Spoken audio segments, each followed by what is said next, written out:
Roll. Councilmember Filseth. Here. Councilmember Niss. Here. Councilmember Scharf. Here. Vice Mayor and Chair Schmidt. Here. 4 present. Let's see, just a note of introduction to our meeting. We have a scheduled meeting from noon to 4. The 4 is hard deadline, although we can be a little bit flexible. But we do have a city council meeting at 5. And we do need to wrap up the budget. We have a full agenda, and the wrap up, which is item number 3 on the agenda, actually has 7 pieces to it, 7 discrete pieces. And I'd like to take those one at a time. So when we get to that point, we will agree what those 7 pieces are. Now, keeping in mind that we have that 4 o'clock deadline, and we have probably an extended discussion on the wrap-up, I would like to try and get to the wrap-up by 1:30. So if we all could keep that in mind, both staff and council members, that we are driving toward wrapping up our Finance Committee look at the budget. So with that, let's get underway. Oral communications is the first item on the agenda. I have no cards. So let us move then to the first action item. Walter, do you want to kick it off? Thank you, Vice Mayor Schmidt. I would like to just introduce Eric Villamoria, who is a senior management analyst in our office and department.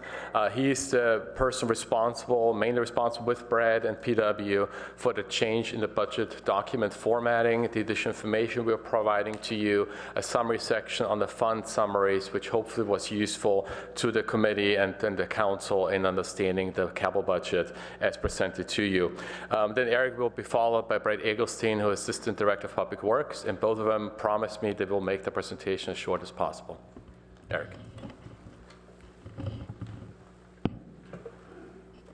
Thank you, Walter.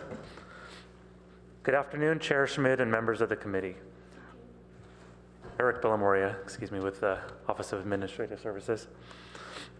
We're here today to discuss the 2016 proposed capital budget and 2016 through 2020 proposed capital improvement program for the Capital Improvement Fund and Coverly Property Infrastructure Fund. The Finance Committee previously reviewed the proposed capital programs for the enterprise funds and internal service funds in prior budget review sessions. Additionally, the Planning and Transportation Commission reviewed the proposed CIP on May 13th and found the CIP to be in compliance with the comprehensive plan. The PTC's letter was circulated last week as an attachment to the budget wrap memo. The 2016 capital budget, when including the additional reappropriations included in the budget wrap memo, totals $123.3 million. As can be seen on this slide, the Capital Improvement Fund and Coverly Fund comprise approximately 37% of the city's overall 2016 capital budget, or $46 million. Both of these funds are primarily supported by transfers from the general fund. The Capital Improvement Fund allows for improvements to the city's parks and open spaces, streets and sidewalks, buildings and facilities, and traffic and transportation, while the Coverly Property Infrastructure Fund allows for improvements to Coverly Community Center. As demonstrated on this slide, revenues programmed in the Capital Improvement Fund for fiscal year 2016 total $36.5 million, with $19 million, or 52%, coming from transfers from the general fund. Another $5.5 million is expected to be transferred from other funds, including the parking funds, gas tax fund, and the Stanford University Medical Center Development Agreement Fund. A debt issuance in the amount of $6.1 million is expected during fiscal year 2016 to support the golf course reconfiguration project. Other revenues associated with the golf course include a $3 million contribution from the San Francisco Creek Joint Powers Authority and $1.1 million from the acceptance of imported soil. The fiscal year 2016 budget for the Capital Improvement Fund is divided into the 5 categories shown on this slide, with approximately 30% of the total funding allocated towards parks and open space. Approximately 75% of the funding in this category is allocated for the golf course project, with the remaining 25% supporting parks infrastructure and public art. The streets and sidewalks category also comprises approximately 30% of the budget, with nearly 90% of that amount directed towards the street maintenance and sidewalk repairs projects. The buildings and facilities category includes projects to maintain the city's existing buildings and facilities, as well as projects that provide funding for new facilities. Notable for fiscal year 2016 is the inclusion of funding for 3 infrastructure plan projects: the new downtown parking garage, the replacement of Fire Station 3, and the new public safety building. Finally, the traffic and transportation category represents the smallest slice of the pie in fiscal year 2016 and supports projects such as the Bicycle and Pedestrian Transportation Plan, Charleston Arrastradero Corridor Project, and the Highway 101 Pedestrian and Bicycle Overpass Project. It's important to note that while this category appears minimal in relation to the other categories, significant resources are allocated in later years of the CIP, and total funding in this category has increased by over 85% as compared to the current adopted CIP. Overall funding in the Capital Improvement Fund throughout the 5 years of the CIP greatly exceeds the fiscal year 2016 adopted capital budget, as evidenced by the chart on this slide. Planned expenditures in the proposed CIP of approximately $250 million are nearly $140 million higher than the current adopted CIP, with the increase primarily attributable to 2 factors. First, a change in the way funds are reappropriated from one year to the next, which resulted in nearly $23 million in additional expenditures when including the reappropriations recommended in the budget wrap memo. Previously, at the conclusion of the fiscal year, any unspent funds were carried forward automatically as long as the project was active. Due to an October 2014 City Council approved change to the municipal code, the annual reappropriation of unused capital funds now requires City Council authorization. The second and more significant driver of the increased expenditure level is the inclusion of the $126 million City Council approved infrastructure plan. Brad will provide additional details on that plan in just a few moments. This chart shows the revenues and expenditures programmed over the next 5 years, along with their associated impact on the infrastructure reserve. The revenue and expenditure spikes seen in fiscal years 2017 and 2018 are due to infrastructure plan projects, including the new public safety building, which will be reimbursed by grants, fund transfers, or supported via debt issuance. The IR, as seen on the green line towards the bottom of the chart, is expected to experience a decline over the next several years, from approximately $21 million to around $2 million, due in large part to the IR's planned contribution towards the infrastructure plan. The IR is sometimes used to fund pop-up type projects that are not programmed in the CIP, or to support projects that have higher than anticipated costs when they go out to bid. In future years, the IR may be relied upon as a source for projects currently being identified through master planning efforts or feasibility studies, or for potentially higher costs that may be realized due to changing prevailing wage requirements. With that, I'd like to pass it over to Brad to continue the presentation. Good afternoon, Chair Schmidt and Finance Committee. I'm Brad Eggleston, Assistant Director of Public Works. So this slide shows the projects that are in our council infrastructure plan, and it's a $126 million plan that provides funding for a number of high-profile projects, including the new public safety building, the 2 new parking garages, replacement of the 2 fire stations, and completing Bixby Park. These projects are all now accounted for within the Capital Improvement Fund and are spread through the 5 years of the CIP that you're considering. The plan is supported by several funding sources, Most notably, the voter approved 2 percentage point increase in the transient occupancy tax, as well as proceeds from that same tax from several new hotels that are already opened or opening soon in Palo Alto.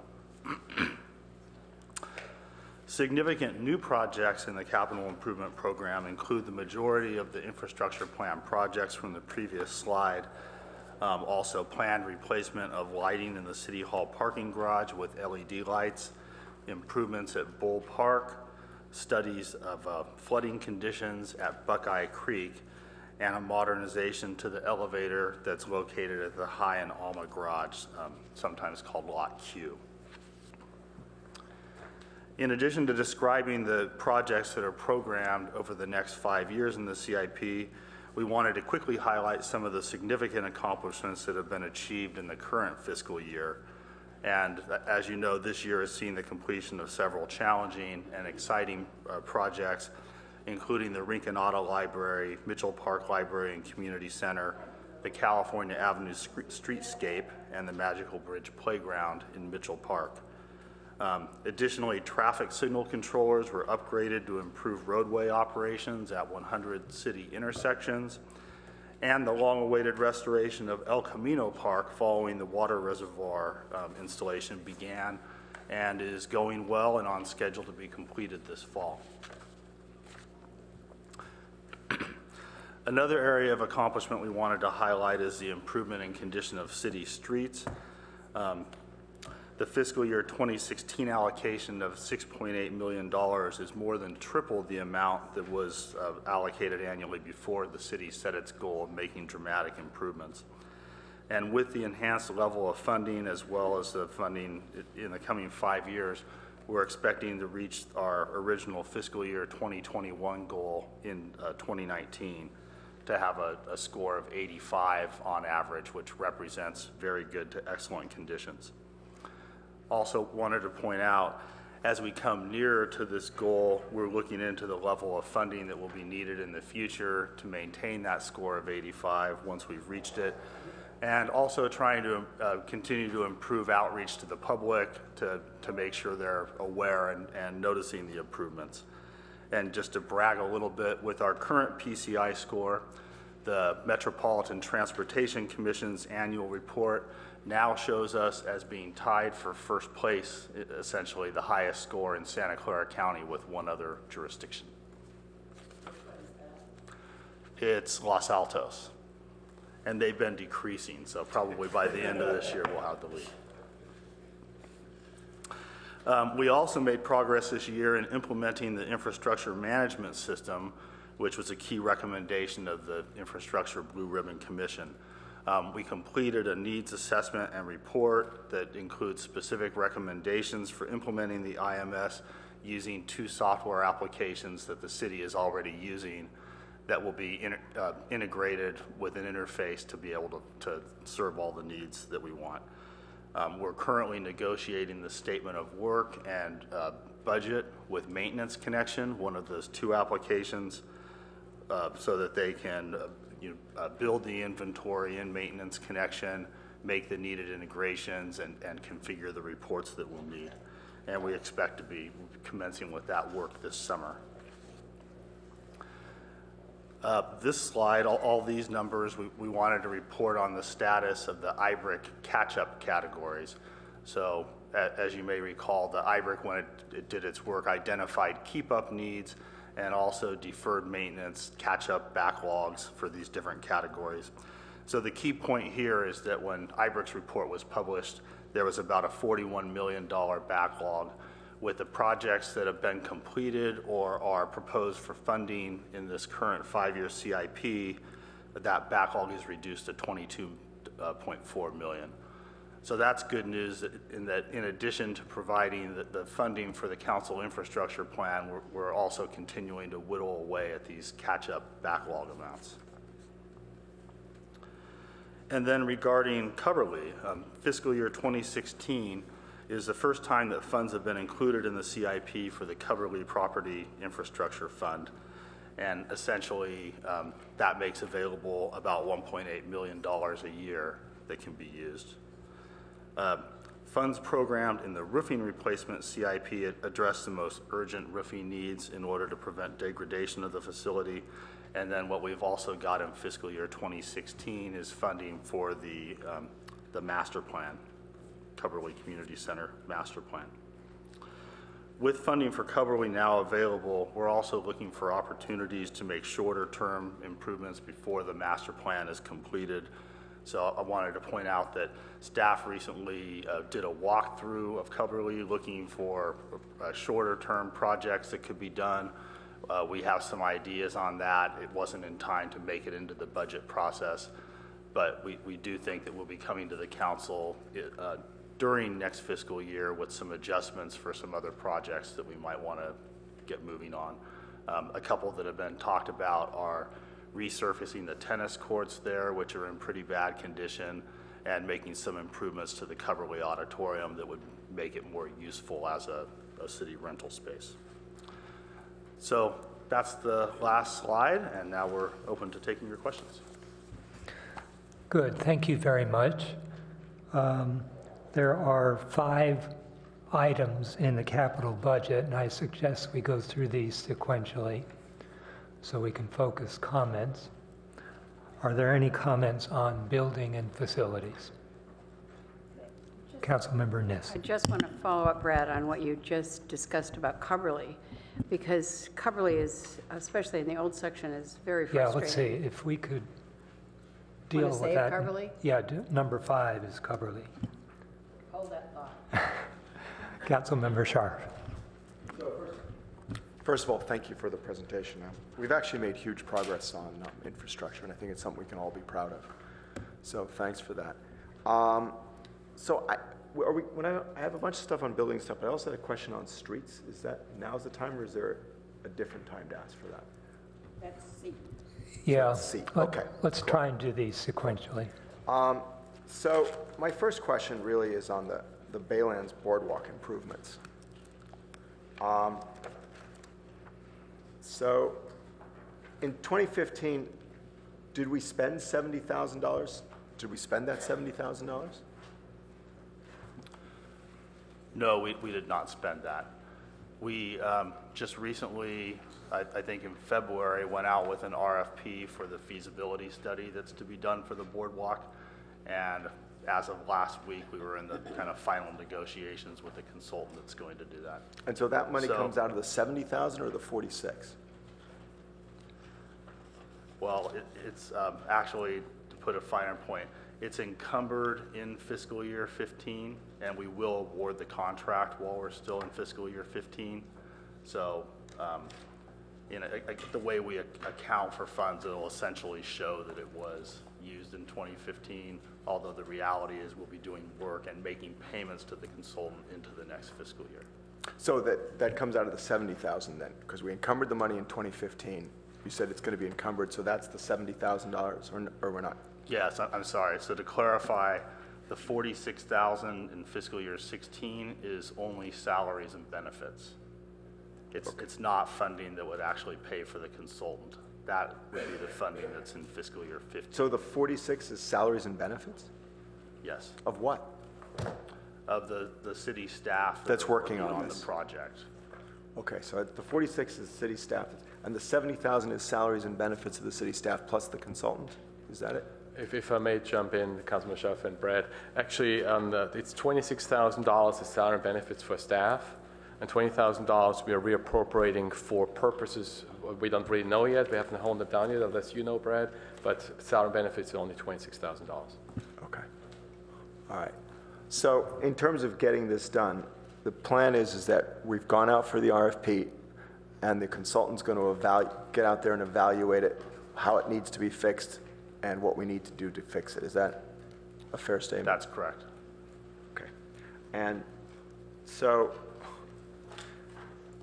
what concerns me is I see no money to fix it here going forward. So why is that? At one point in the fiscal year 14 budget, I believe, we did have money programmed for fixing it. We removed that because we'll need an updated cost estimate for that work. that will come from this work. So the only reason that's not in there is we don't know what that's going to be, so we're going to add it in. That's right. So on a going forward basis, when I look at this, am I to assume then that just because there's no money and stuff, where's that money going to come from then? When you redo the new budget, do you reprioritize and take the money out of other things? Because this is a long-range funding source schedule for all of this. So how does that work when you tell me, we don't have anything in here as a placeholder because we took it out because we're going to have a consultant who's going to tell us how much it is? So how does that all work? We would propose it during the next budget and to be funded from the infrastructure reserve. Okay, so that's the infrastructure reserve. I got it. All right, I'll buy that. So, let's see. Other buildings, improvements. The California Avenue parking district improvements, does that fall under buildings and facilities? Or, I guess 159? It looks like it does. It's on page 107. Yeah. Yeah. Okay. So the question I had on this was, what we're really talking about is paving parking lots here. Is that correct? It was repaving That's them. correct. Because they're, right. So I had two concerns. One is I wanted to make sure we aren't paving the parking lot that we're about to rip up and put a public safety building on. We will not be doing that. Okay, I just wanted to make sure we weren't doing that. The other thing I was concerned about is where it says the project is dependent on the availability of funding in the California Avenue Parking Permit Fund. So I'm concerned that we won't get the work done. I mean, that's really not a fund that makes a lot of money from what I recall. So do we have the funds to do this? Or are we saying we're going to do it, but we're not really going to do it? Or, I mean, we should have a pretty good handle on how much money we have.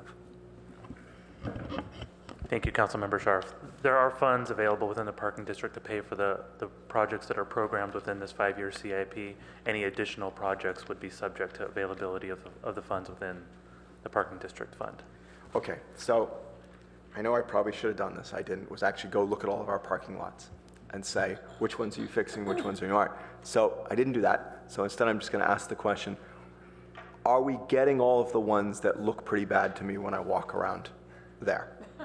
That's really the question. Or are we leaving out whole ones because we don't have enough money out of the parking fund?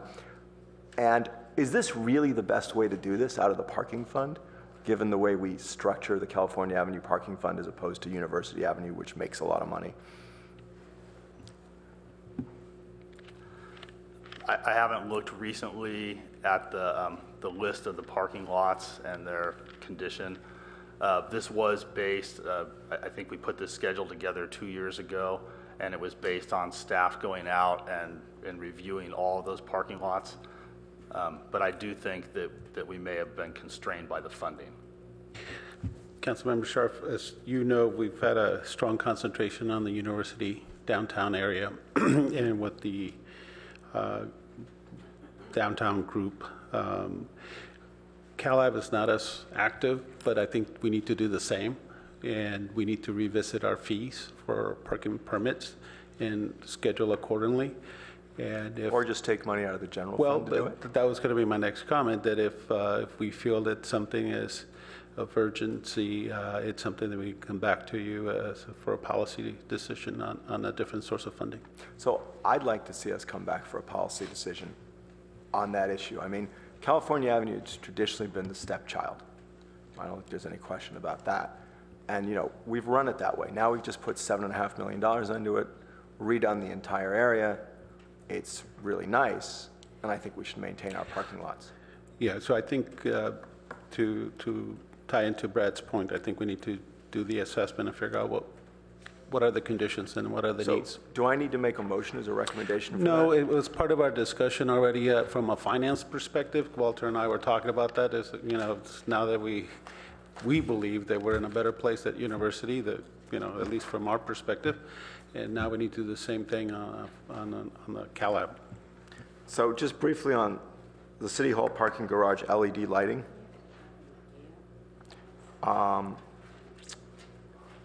Any sense on, you know, one of the information I would have liked in here is, you know, it's a lot of money. It's almost $250,000. So what's the payback in terms of saving electricity and that? How long does it take to pay it back? About 10 years. Okay. So what we had shown, or what the study that utilities and public works worked together on, showed that the energy savings is anticipated to be $22,000 a year. And Councilman Schaaf, if we can ask you to turn the page from page 112, we detailed that out for you. Oh, you did? Yes. Okay. It's just that you probably got stuck on page 111. No, I guess, It's right on top. all right. Hold on a second.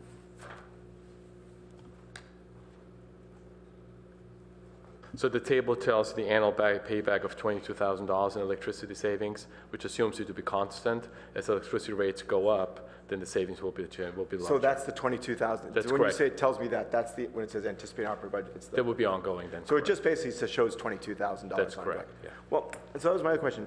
What's the life of the LEDs. LEDs? I mean, do they last 20 years? I mean, if they last 7 years, this is a problem. You know? I forget how long they last. But they last more than 10 years? The study, so if you read the note here under operating impact, it kind of touches on this without giving the numbers. So the study assessed the electricity savings, which is the 22,000 we're talking about.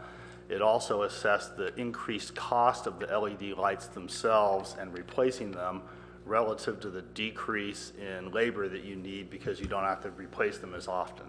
And what we said here and what the report found is that on average, those two things kind of cancel each other out, and what we're left with is the electricity savings. Okay, on an ongoing basis. Right. Okay. I'll take your word for it.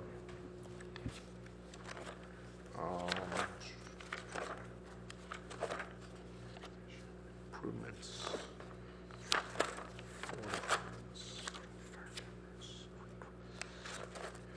All right, I think that's all I got. Thanks. Councilmember Filson. I just wanted to ask about the infrastructure reserve here. So if I look on your chart, it looks like by the year 20, infrastructure reserve is about $20 million now, and it basically goes to zero in 2020. And did I understand when Greg asked about the Baylands Boardwalk project, that the actual implementation of repairs to the boardwalk is the kind of thing that would come out of the infrastructure reserve project? So if the infrastructure reserve is going to zero in 2020, then we're going to want to replenish it at some point or other?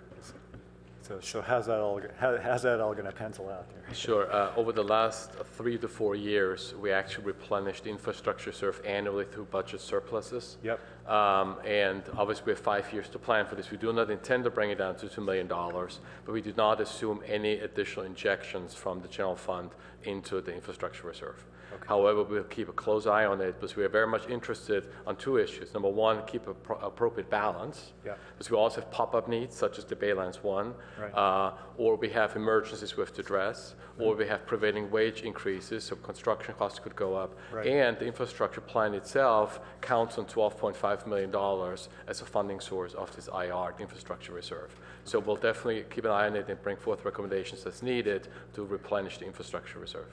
I understand, but if I also understand what you said is that sort of the median trajectory over the next 5 years has a $20 million hole in it. Is that basically what I understood? So it is planned to use up the IR for Right. specific projects. That's correct.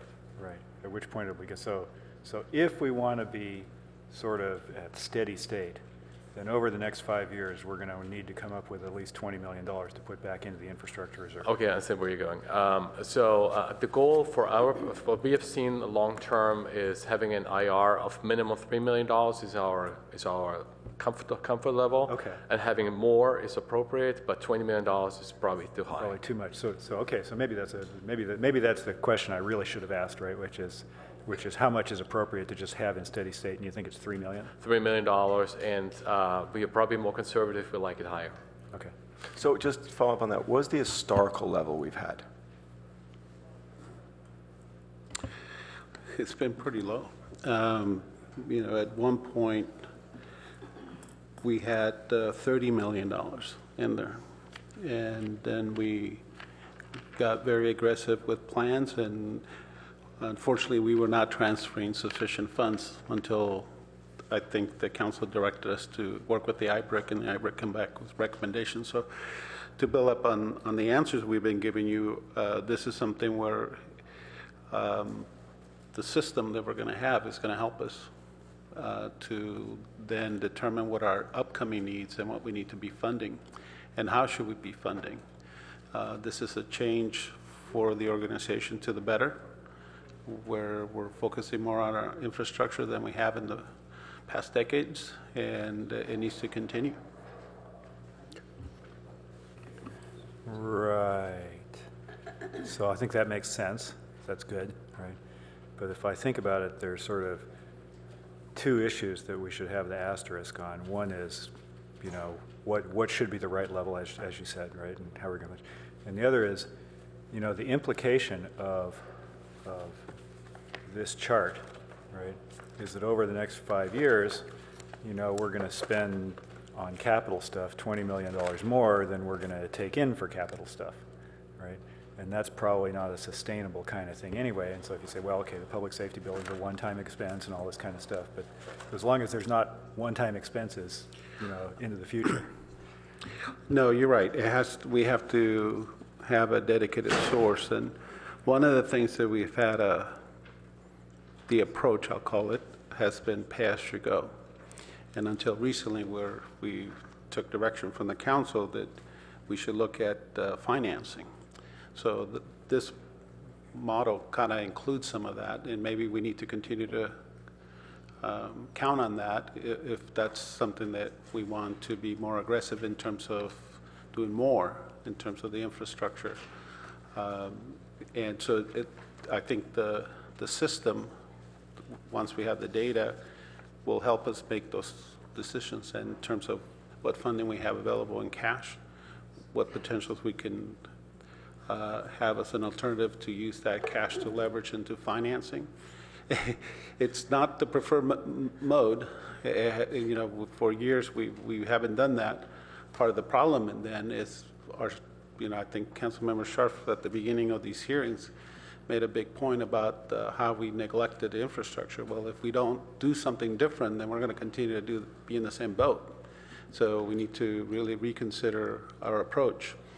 And then obviously, what's being fed from the operating to the capital is another area for discussion that we need to be looking at in terms of are we transferring the amount that we need. And over time, and that was kind of included in my comments without being very direct, our organization focused more on the operating side than on the infrastructure side. And those are value choices that were made, and those are difficult shifts to make. But maybe at some point, having the data and the information, then we can have that discussion, whether we want to shift some of that or not, in terms of what services are being delivered versus what infrastructure is being addressed. But if I understand what you just said, right, and it's logical, right? You know, basically from 90,000 feet, we're spending more money than we have, right? And then we're bringing in, we're buying more stuff than we can afford, right? Right? On the infrastructure side, like you said, we've let it go, and now we're catching up, and so forth, right? Right? And I understand the point about financing it, but you know that's a really slippery slope, because you know the tendency to like run it up on your credit cards, right, is there unless it's very carefully managed. So I think we share your cringing that we'd rather not do that. Right? So just a brief follow-up on that. So one of the things we talked about when we did the infrastructure plan was dedicating new hotel revenues. So I think we council policy to go and do that. So now when we look at, we did have council policy to do that, correct? So now when Ming's is switching over to not be a hotel, but to be a dealership, I think one of the things you need to come to council with is ask, how are you going to deal with that? Should we say that the revenue of a dealership, I understand, will actually be more than the revenue most likely, of a hotel. But are we going to take some of that revenue or all of it and say that should go to infrastructure because we're losing that piece in our infrastructure plan? So I just Okay. think that's something that you guys should come to council as a. Councilmember Nis, Eric had a follow-up. did you have? Did you? I think I'm done. I think You think you the short answer is, you know, it looks like, you know, we have, you know, we're financing the 5 years capital plan by burning down the infrastructure reserve fund, which basically means we're spending $20 million more than we have coming in, and we're taking it out of our savings account, right? But So we put it in we- there for that reason. Well, I understand we put it in there for that reason, yeah. So that to me it's kind of a yellow flag, right? So. Councilmember Nis. So, and in response to that, I remember sitting in this chamber in 2010 when things were very bleak, and people were discussing then just how they could get through with the budget, never mind getting through with any infrastructure. So the fact that 5 years later, there's an infrastructure fund that is going to allow all these projects is absolutely amazing. I'm delighted by it and surprised by it, honestly, because I remember how bleak that was in 2010. Even 2011, it was still not. Walter, you weren't here then, but it was. There wasn't no joy in Mudville that night. So I just want to look at the downtown parking garage, for which you have allocated around 13. I'm on 121. 141, sorry. Put my glasses back on. Looking at that, I'm going to gather, if we're figuring about 60 a parking spot, are we talking about a garage that would hold, what, 200 to 220, 225? What does our average parking garage hold? I can speak to the approximate number of spaces that this funding was meant to support, but I'm not sure about the other question. I think this was 212. Let's park that question, but at some point I'd like to know roughly what the average parking lot holds, because this figure is based on something, and I'm not sure what. Okay. And what this figure is based on is a study that looked at the particular lot, Lot D, and said how many additional spaces could be added there if we built a garage. So you just, you kind of randomly picked an available lot and said this is what would fit there? There was actually a I'll take study out the word done. random. There was a study You done picked on out a 5 lot. different lots. Okay. And this was the one you council happened, considered it yeah. and gave some I guidance. remember. Yes, I remember that discussion. Okay, so about how many spaces? About, I think it was 270. 270 you can I get? believe the number is 210 or 215 additional spaces above and beyond what's currently there in the surface lot. So give me the total then, just, not that I can't add, but, I'd say 270, but I'm not certain of the number in the surface lot. What I am more sure of is that we're adding around 210 So- additional spaces. are you figuring that the surface lot is, if we're figuring 60,000 a space, right, roughly? Okay, so when we take, sorry to get down at the bottom of this, but when we take the surface parking lot, are we counting that as 60,000 a spot or not? No, the So it's The only in what's lieu- added above it that we are The calculating? in lieu fee, the way we derived that fee to begin with was when the last parking garages were built, we looked at how many incremental new spaces were added, and we divided the construction cost by the number of incremental new spaces. So it already accounts for the fact that it's not a dollar cost that says how much per space in the parking garage, how much that costs. That number would be lower, but because this is considering the incremental spaces, it's a higher figure. Okay, so, and the total number you're going to end up with, you think is 270? That's the number I said I'm not so sure of. What I am pretty sure is we're adding about 210 So all my question incremental. is, Brad, is you've allocated 13 million. You use D because that's the one that we talked the most about the night we had that discussion. And I just want to know why it's 13, and therefore how many spaces do we get at If the you end? divide 13 million by whatever the in lieu fee was at the time we came up with this figure, you'll get the number of new parking spaces. I don't know I don't remember what that number was. Around 60. It's around 60,000. Oh, but that's the Yeah. one I just used, right? Right. So you do want me to use 60,000? Yes. Okay. Then that sounds to me, it sounds like more spaces to me. Let's not perseverate on that now. Okay. Just be thinking about it a little. Maybe you can give me an answer by the time we get done with this. Because there are two different costs. There's your ground floor cost, and then there's your going up cost. And those are different costs per space, because we already own the spaces that are on the ground. Correct? Correct. Okay. Okay, just one more thing on this. The Roth building. I'm telling you, this is I'm sorry, page 153. It's on page 153. Yes, and so we are putting some more money into it yet again. I just want to say out loud and in public, we don't have a long-term plan for this, and it's very frustrating. We continue to look at the museum to take possession of the building, and we keep saying, and we've talked about this for 15 years. I think at some point we need to have a long-term plan for the Roth building and where it's going to go and how it's going to be either funded or not funded. How long do we give the museum to actually take possession? Or at some point do we say, this isn't working, the building is deteriorating, we're just kind of doing maintenance to hold it together. And at some point we need to make a decision consciously about where it's going long-term. So we're putting 65 into it, you indicate why it's going in. It is our building, there's no question. But we have said, and it says in your report, it is waiting for the museum to take possession.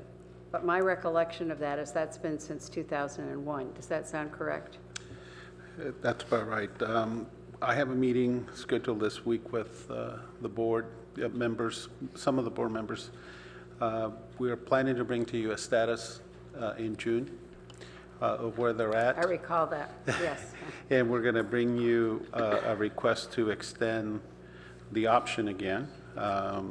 And at that point, you'll be able to see where they're at since last year, and we'll have more information for you. Yeah. So, I hesitate to even say this publicly, but for all the incredible successes we've had downtown, we have a lot with buildings and so forth. This hasn't been one of them, and at some point in the future, I would like us to take a look and figure out what is the issue. A building after 15 years has got to be, I mean, certainly the land and so forth and the value of the history is very important, but we are continuing to subsidize something that doesn't seem to be going forward in a way that is supportive of a long-term building. Councilmember Niss makes a really good point. So what was confusing me in here, actually, and I'd forgotten about it, was that we actually as a council voted to spend, what, $500,000 or $1 million? I can't remember. And why is that not here in terms of fixing that wall, if I recall? Right. Well, the way we understood the direction was that this was a contribution towards the plan, the $1 million it was. And so that's what we're having the meeting about, because you may recall as well that we went out to the market and sold the TDRs that do not have parking associated, and we were able to raise about $2.8 million. So that's part of the update, the $2.8 million plus the $1 million contribution you made, and now we want to see what's on the other side of the ledger for them, and then provide that to you as part of the information packet. Thanks. So that, and that was going to be my follow-up to that. So because the next step in this is that TDR money that goes into the museum, that's what our agreement was. That was last December. Even though I hope we won't hear a lot of discussion about the increased density on University Avenue as a result of those TDRs, because that will happen. And I presume the people that we thought would buy the TDRs did, I'm pretty sure. So I am, again, so that it's on record in public, I want us to have a long-term plan for this. I think we made an exception with those TDRs, and I think we are very hopeful that something will happen with this museum. Otherwise, we have, I don't know how much has been put into it. You've been here 5 years, 6 years. I've been here 2. Eric just came. I don't think we've put virtually anything into it. Oh, right? we have, continuously. Right, we haven't put that much into it in the last 5 years. You've had to maintain it. It's been around those figures for the maintenance. It's light landscaping and some leaking roof issues, that kind So of stuff. roughly how much in the last 5 years? You know? You know, off the top of my head, I don't, sorry. Order of magnitude? Under $1 million? Under 500? Oh, under 500. Okay, just a couple questions.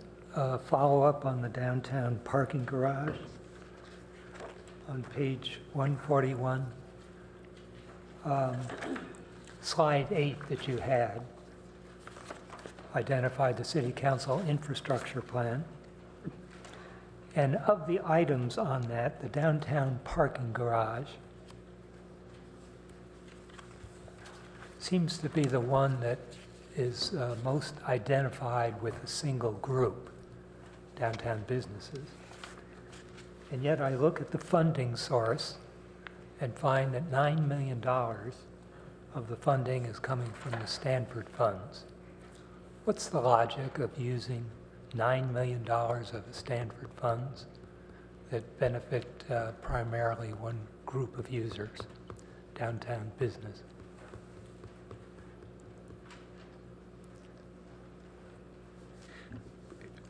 So you may recall that our funding plan had a lot of ins and out and borrow from Peter to pay Paul to make things work. So that's part of this picture that we're borrowing funds and then, to make the cash flow work. But my recollection is that we're not using the Stanford funds for the parking garage itself. It's just a funding mechanism for the cash flow purposes. But let me see if Joe's behind me. There's Joe. So he can correct me if I'm wrong.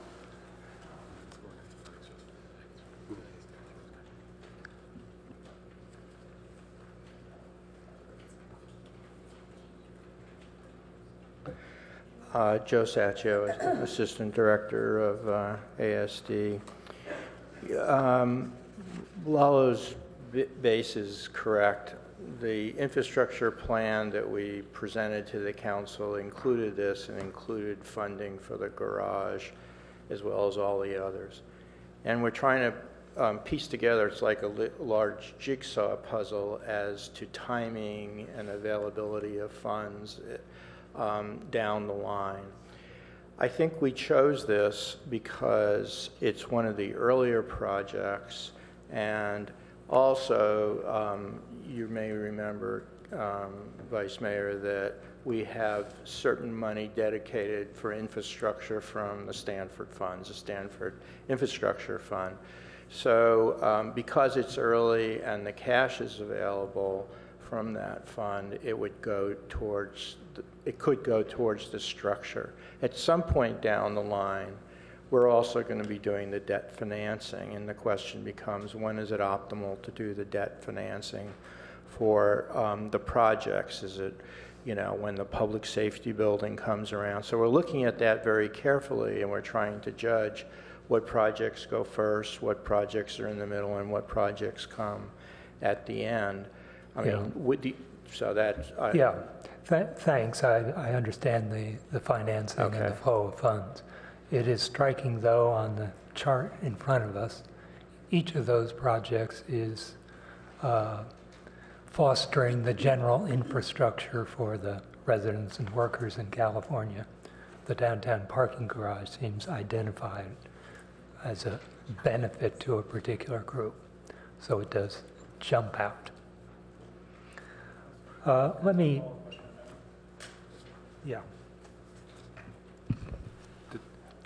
Does that imply that, do I understand that correctly, that down the road we'll put $9 million back into the Stanford Fund, right, from the financing mechanism? Well, again, it is a question of timing and when the resources are available. We certainly could do that at some point in the future when we issue debt. We have to be a little careful about the timing of when we issue the debt versus when we began the project. But yes, that's a possibility, and we have looked at that when we established the infrastructure, the infrastructure plan. Got it. So we could put $9 million back into the Stanford Fund. Yes, we can. Or we could just keep the $9 million and spend it on other things. Yes, we could do that too. We could finance it earlier. It's just a question, and you could do it either way. So it's, one might argue that it's a good time to finance because the rates are low versus maybe what's going to happen in the future. There's also the point where you want to limit your capitalized interest costs. Until you open a facility, you have to be paying ongoing interest payments. So all those pieces need to be delicately balanced. Thank So you sorry. very much. Sure. Let me have a follow-up question on page 137, again, a general question. That's Municipal Services Center. But I note down there the funding on that is clearly from the Capital Improvement Fund. And as you page through these, most of the funding is identified from the Capital Improvement Fund. And I note that we have input from the Planning and Transportation Commission saying, are these things coordinated with our comp plan? And they say, oh, yes.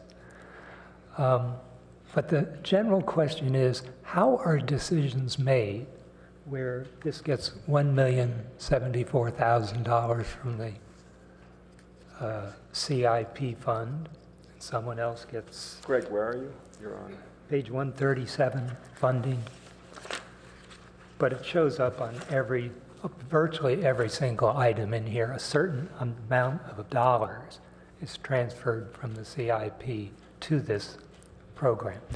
Who makes the decision of how much goes where? And how do you decide one gets $1 million, one gets 900, one gets 700 when they're done? How is the process of allocation, of setting priorities done? So let me speak to bifurcate the response here, Vice Mayor Schmidt. On this particular project, Municipal Services Center roof replacement, which you're speaking to, we looked at the square footage of the roof, so of the actual office spaces, and which funds are actually housed there, whether it's the vehicle fund, some utility funds, et cetera. And based on that, we allocate the costs out once we know how much the estimate for the project is. When it comes to the overall prioritization of the capital improvement fund, the way we addressed this year is first thing was the infrastructure plan, then the IBRIC categories of catch up and keep up, and then any kind of life and safety risk which we may have. So that's how we allocated dollars to the various projects which you see here today.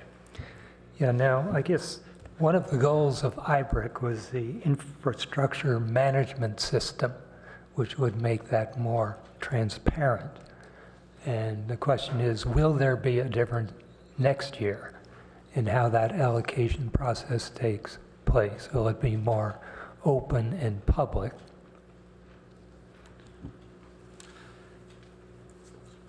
Vice Mayor Schmidt, in putting the list of projects together this year, we are actually using the spreadsheets and materials that were put together by IBRIC that are meant to be the basis of the infrastructure management system. So off the top of my head, I don't see how in the short term implementing the system is going to make a large difference in how we plan for the budget, because we're still using those tools that will form the basis of the system now for the budget. I think where it's going to help us is planning further out into the future, looking at budget dollars that are expected to be available versus forecasted needs, and also gathering better information about the condition of our infrastructure assets that helps us have better plans than we have now. I guess I'm just concerned is that IBRIC list is now, 2-3 years old. And if you look down the list in front of us, they're dynamic lists with dollars changing continually and adjustments made in the programs and plans. So, how do we get a transparent system underway that where those decisions are? Yeah, and I guess, we made the list of, public, and we published them in our website and, the infrastructure page and all that. But I think to your point is by having this system, it'll be more interactive and easier to follow or find. So I think that's probably what's going to do. Keep in mind that everything goes to the Capital Infrastructure Fund. That is the funding source. And because we have a significant backlog and need, a lot of it is based on that itself, down to need. But to Brad's point is, once we get a better catch-up of that, then how we plan forward and how it's tied into the comp plan, I think it's going to allow for this to be more I transparent. think the key point is there's a lot of discretion going in and a lot of adjusting as we go along. And, the more that is transparent, the easier it is to...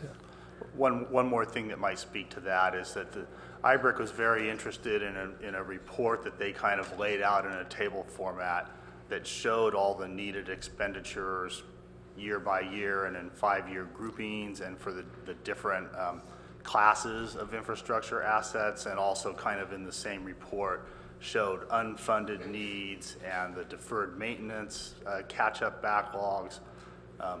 That was important to them, and that's one of the things that we're working with these vendors to be able to create. And I think that will help with transparency, to have something that we can easily produce and that anyone can understand. Yeah, well, I guess we look forward to that.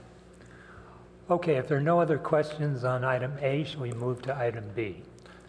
I have one member of the public who wants to talk. Brad has a question. I'm sorry. Well, not a question, but I wanted to follow up on the parking garage. So I did get the information that Lot D currently has 86 spaces. The kind of draft proposal we have here is to add an additional 214 spaces so that we'd have a total of 300 spaces in the garage. Thank you very much, and I also wanted to say out loud, I quickly Googled LEDs. It looks like it's roughly 15 years for the current LEDs that are put out. Don't hold me to it. Okay, I have one public speaker on 1B, Herb Borak. You'll have 3 minutes. Thank you, Chair Schmidt, and good evening, committee members. I was trying to reconcile some information on projects that are... Yeah, I'm trying to reconcile some information related to Foothills Park Fire Master Plan projects that are apparently proceeding separately because I couldn't relate them to the current budget, and I haven't had the time to look at the past budget. A request for proposal was recently issued for the Foothills Park Fire Master Plan, and I understand what that one is. It's the major fire trails in the park. This evening at the Parks and Recreation Commission, there's an item number 2, which is approval of a memo to the council supporting funding for the implementation of Foothills Park Fire Master Plan. And that refers to work that is different from the work in the RFP that was just issued. And so I don't know whether that's referring to something for the current budget or an amendment to the current budget, and whether the RFP that was issued was based upon an already adopted budget. So it seems to me like there are three different things. I'm not sure how they're connected. Thank you. Good, thank you. Any comment from staff on that? Sure. The Foothills Fire Management Plan was developed by a consultant, I believe, about 2 years ago. And this budget, and it's on the operating side, not the capital budget. We're actually funding the full plan as proposed by the consultant in 3 departments. You see this in Public Works, in the Fire Department, and in the Community Services Department. Okay, colleagues, any comments on item B? On B? Yeah. B. Councilmember Niss. Care which way we start?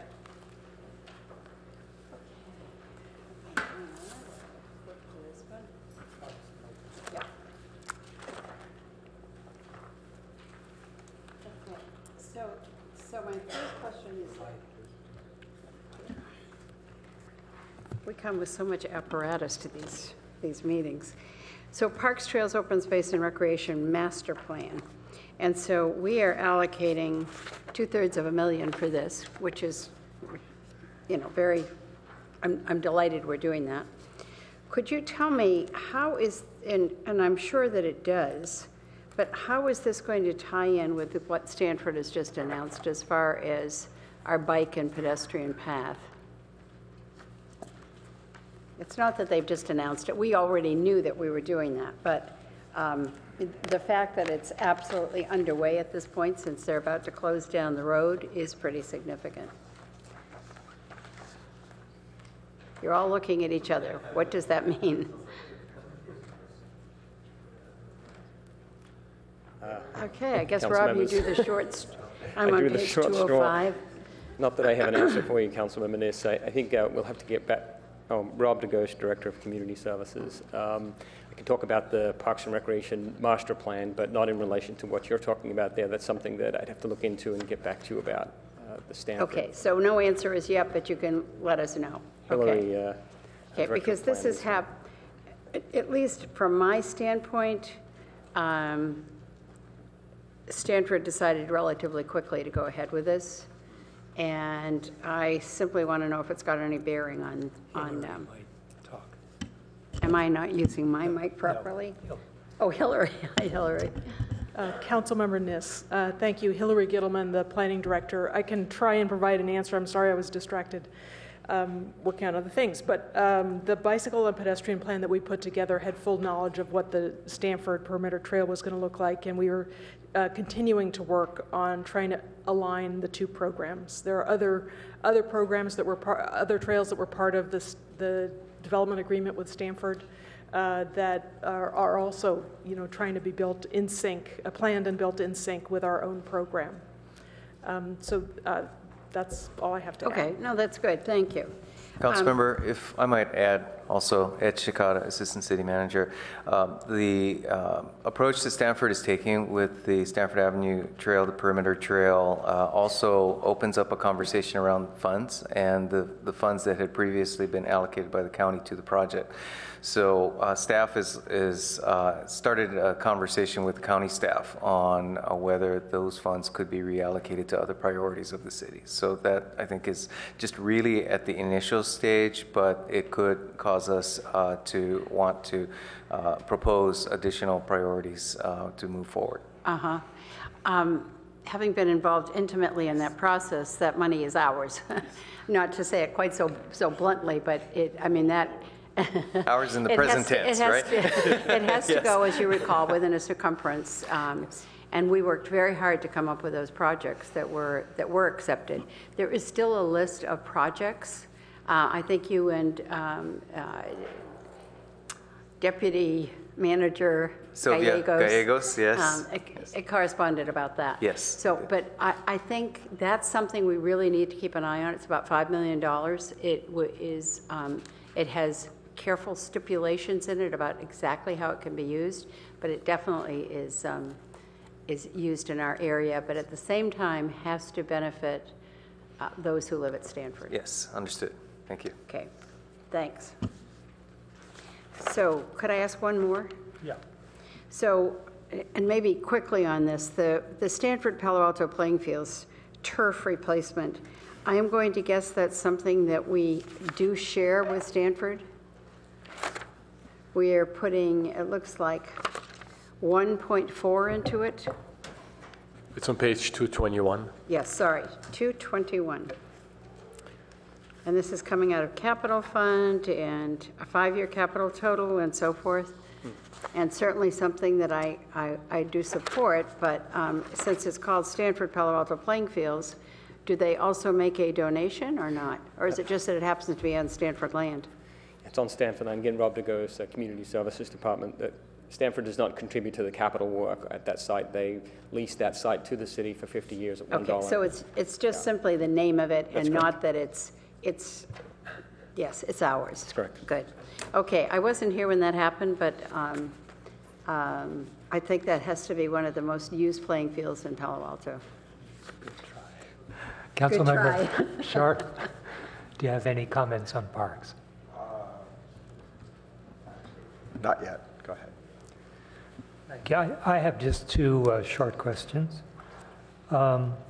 Bixby Park on page 181. It's a proud moment when the new 27 acres opened with wonderful pathways on it. But I note on the completion,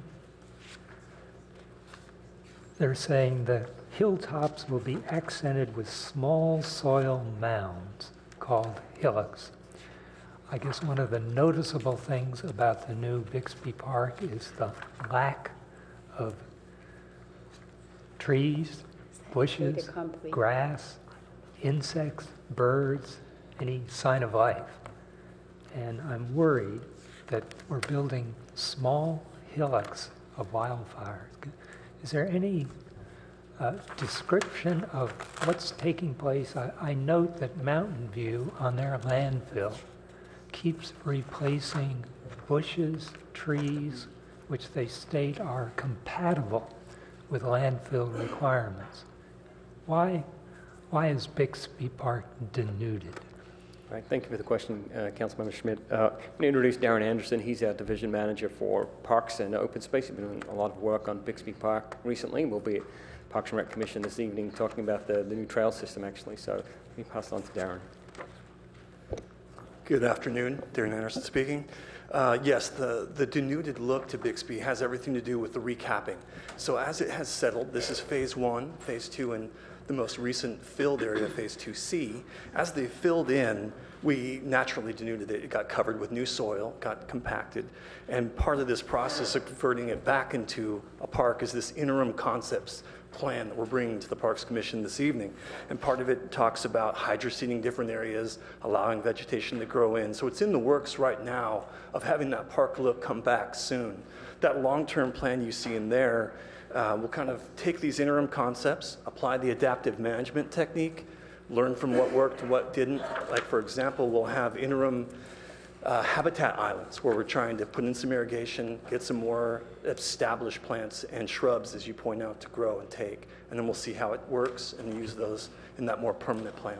Is there some interim map where we can get an idea of the extent of things growing?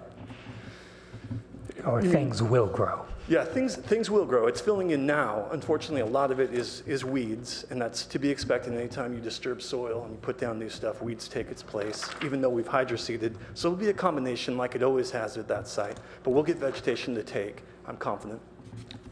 Good, so we will see something, a map, or you'll share with the Parks and Rec Commission? That's correct. The interim plan has gone through a couple iterations with the ad hoc committee. It'll come for approval of the park improvement ordinance this evening, and then come to council shortly thereafter. Good, thank you. Thanks. The one other question I had was Esther Clark Park. I note that in the outline, there's not a dollar to be spent there. It is one of the most extensive of the urban parks, and yet 99% of people don't know about it, don't use it. What's the plans for Esther Clark Park? I think it's twofold. One is the Parks Master Plan to help give us guidance on that site. As you say, it's got virtually no amenities in it. It's got one passive pathway that's really more of a disc line. It has no benches, it has no drinking fountains, it has nothing. And it's been that way since its inception when it was donated to the park system. So the first step is the Parks Master Plan to give us the ideas, prioritize capital improvement projects to develop it. And then secondarily, you might have seen in the document in front of you today, comprehensive conservation plan for the Baylands Nature Preserve in 2017. The idea behind that is to balance, it's a guidebook on how to take care of best management practices of that preserve, and long-term plans to have one for each of our preserves, Foothills Park, Pearson Restadero Preserve, and eventually Esther Clark Park as well. Okay, yeah, I think it would be good to maybe have a more aggressive publicity campaign so people knew that a park existed, and maybe more than one or two parking places for access to it.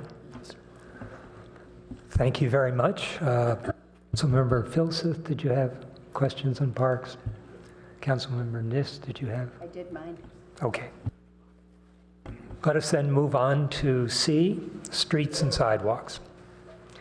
Council members, questions, comments? I have one to start with. Councilmember Niss. Making sure I'm on the right page. Make sure I'm in the right section. Okay, are we now at 287, or if I just skipped a... 225 to 40. I've jumped too far ahead. Go back to someone else while I go back to my indicators of what I'm talking about. Okay, if there are no other questions, I have one on, yeah, Councilman. 233,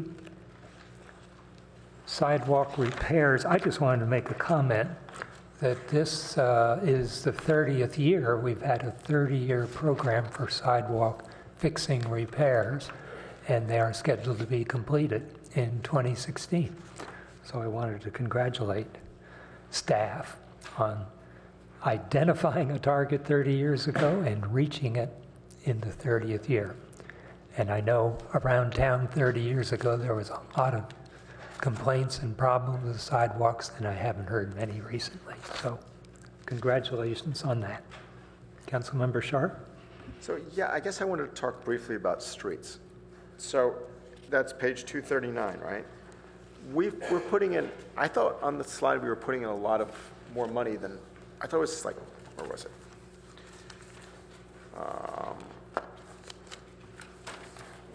6.8 million. So when I look at the funding source on 239, it shows a different number. Is this different street maintenance? I mean, I'm just... It's a number that includes salaries and benefits with it. Where the 6.8 million figure that I mentioned was just the project funding, but we've shifted to a new way of showing the funding in the CIPs where we're combining salaries and benefits. Got it. Okay. So I guess I want to complain about one thing. So when you drive around Old Palo Alto, the streets look terrible. And I guess I wanted to ask our Public Works Director a little bit about this, if you could. So I understand they're concrete streets. They were built back in, what, 20s, whatever, dark ages. So, but when we repair them, we pour asphalt over them, and it looks horrible. So how are we repairing them? What are we doing? Are we going to replace the concrete streets? Should we replace the concrete streets? Why do we not repair them with concrete if we're not going to replace the concrete streets? So what's the thinking going on there? Am I on here? Councilmember Sharp, Mike Sarter, Public Works Director. We do replace concrete streets with concrete. So you do? On a regular basis as part of our program. So then why do I see the asphalt on top of the concrete all over that area? Well, back in the 1960s, thereabouts, the process was to cover concrete streets with asphalt.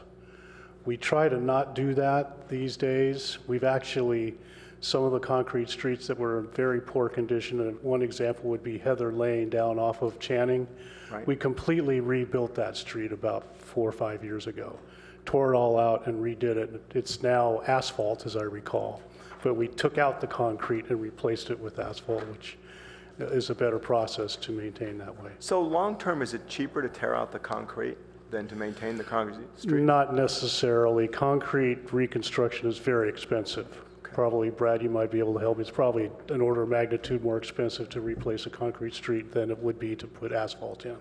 Because, you know, with our street stuff, I would say those concrete streets look the worst in Palo Alto these days, by far. And I'd like to see us maybe spend more money in that area. I'd like to see us figure out how we can bring those areas up to the rest of Palo Alto streets. Yeah, we're working on that. As you may recall, back when the street maintenance program was audited might have been before you came on board, but there was a recommendation that we concentrate our work in areas, and that was found to be unmanageable with the utility department's capital program. So what we did is we created what we call targeted work zones, where we focused our utility replacements first, and then we'd go back and do the streets. The first one was the south of Forest Avenue area, the old Palo Alto Medical Foundation. That's been done. The second area was up in College Terrace. And as you may recall, that's been completed now. Our next focused area is the Crescent Park neighborhood, which has a preponderance of old concrete streets. A large problem that you have, other than the age, is the fact that there's a lot of underground utility work that needs to be done on those streets because it is also old.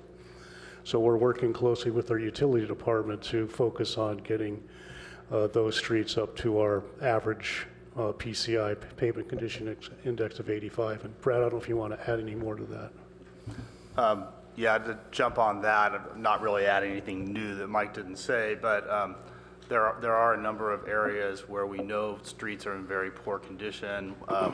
We've had some complaints recently, I think Lowell and Waverly. I was thinking of Lowell and Waverly.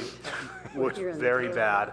Yes. And that work is actually in our 5-year plan, but we're waiting for a utilities project to finish. So we run into these issues where we can't go hit the worst areas first because of the need to coordinate.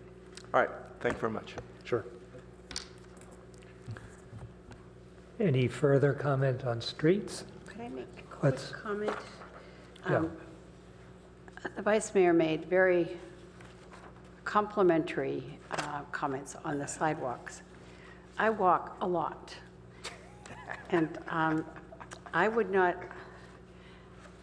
say that he's wrong, but I would say that there are many sidewalks that are questionable, so I often walk in the street.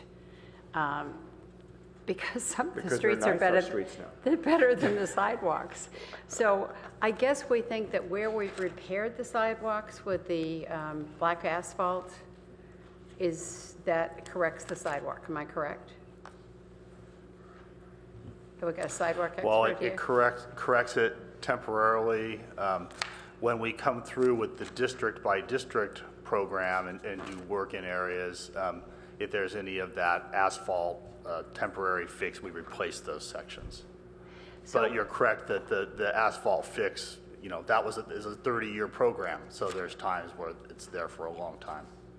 So my observation would be, you won't be surprised with this one, Greg, that in the north part of town where there are so many trees, out on the, whatever you call it, the easement, I guess. What do we call the piece between the lawn, the sidewalk, and then where the trees are planted? The planting strip. The planting strip, great, perfect. Very often, the trees in that planting strip are coming right into the sidewalk. In many places, we've tried to accommodate it. The sidewalk goes around the tree or whatever. But there are many on the, I frequently walk down to the creek and back, and the sidewalks are not, they're not terrible, but they do have a lot of the asphalt repairs. So, enough said. I would just say, while we appreciate the congratulations with making it through the 30-year cycle, we also realize that it's maybe not the best situation. And if you read in this sidewalk repairs project, you'll see that it says additionally, a sidewalk program assessment to evaluate options for improving the city's sidewalk repair program will be completed this year. This was actually something that the infrastructure committee was discussing when they were coming up with the list of projects for the infrastructure plan, was whether we should set aside some large chunk of money to have a more concerted effort on sidewalks. And what was decided was to finish the district program, but do this evaluation where we would look at what are different ways we could organize this work and what would those costs be so that we might have an even better program moving forward. Okay, I feel like that makes me more comfortable with where we're going because, again, I walk a lot, my friends walk a lot, and frequently they say, when are they going to fix these sidewalks? So, but a good deal of that really is due to the number of trees that we have, and some of them have very shallow root structures, and they pop right up between the, between the cement slabs. For another day. Thank you. Okay, if we could move to item 1D, traffic and transportation. Comments? Councilmember Sharp. So I really only have one comment. I saw that we did what was it? The traffic signal and intelligent transportation system upgrades, and all the money for that roughly was in 2015. And we completed that, correct? I would need to check with transportation staff. The last I heard, I think there were some systems that still needed to be upgraded. So the project, I want to know, where is that? Because I know Jaime was promising it to me for at least 3 years, was Town and Country. Where is that in here? When are we getting that done? Thank you, Hillary Gittleman, the planning director. Those are really two separate questions. On the first one, the traffic signal upgrade citywide is underway. There are about 100 different signals that are involved. That project is funded in 2015 and expected to be complete sometime this summer. On Embarcadero Road, I think Brad can help you there. The first phase is going to construction, as I understand it, as soon as school is out of session. Right, so the first phase with the Town and Country intersection, contract's been awarded, notice to proceed. We've been meeting with the contractor, trying to work on a schedule to make sure we can get all the work done while school's out this summer. And that's within the traffic signal intelligence system upgrade and within the 215 money, or where is that in the budget? It's not within that. It is its own separate project. So and where I would is need it? to check. I think it may not be here because the money is all encumbered to be used, and so there wasn't an additional appropriation in the 2016 budget. Okay. So I thought we didn't carry stuff forward, so I thought if it hadn't been spent, it was here. I thought that was the direction, but I may have misunderstood.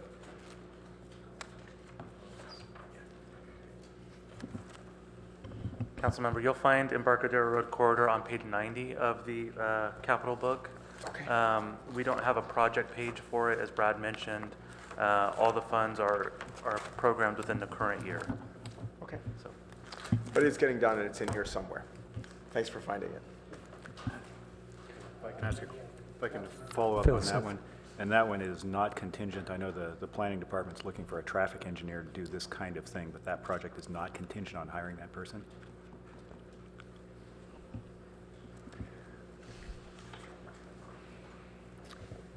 Hillary Gittleman again.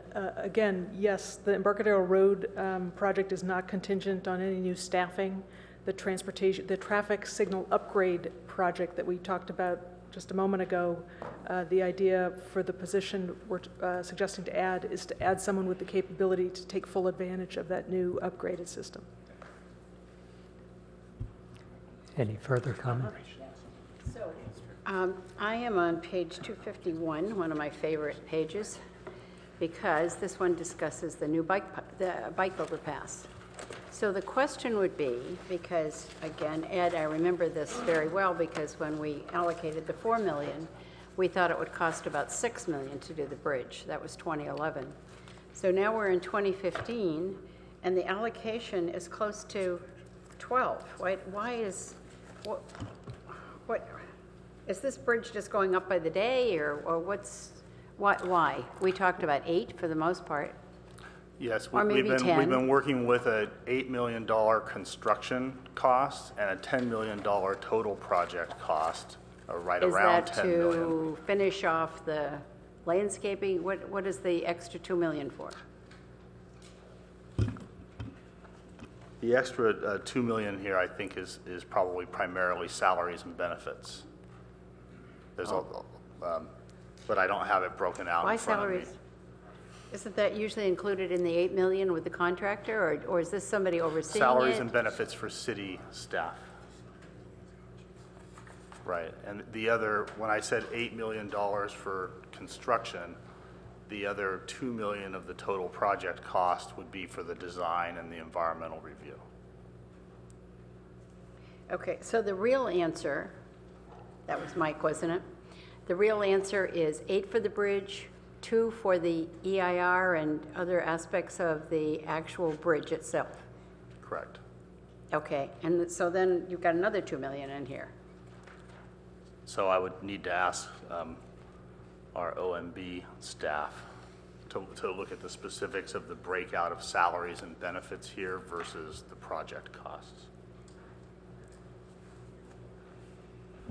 We'll try to get it to you by the end of the session of the meeting, but you don't have it right at our fingertips. Okay, good. I appreciate that because this has really jumped from one figure to another figure to, I thought we were dealing with 8 last year and now we're dealing with 12. So it's gone up pretty substantially. And perhaps if I may take a moment here, previous finance committees asked us to allocate all salary benefits cost of city staff to the various projects. So this year is the first time we're not allocating it only to the first year of the CIP, but to all 5 years of the CIP. So that's a change for the way we do capital budgeting, but we were able to do this year for the first time with the new budget system which we have, as we're following through on the previous requests from previous finance committees. Can I follow up to this issue? Yeah.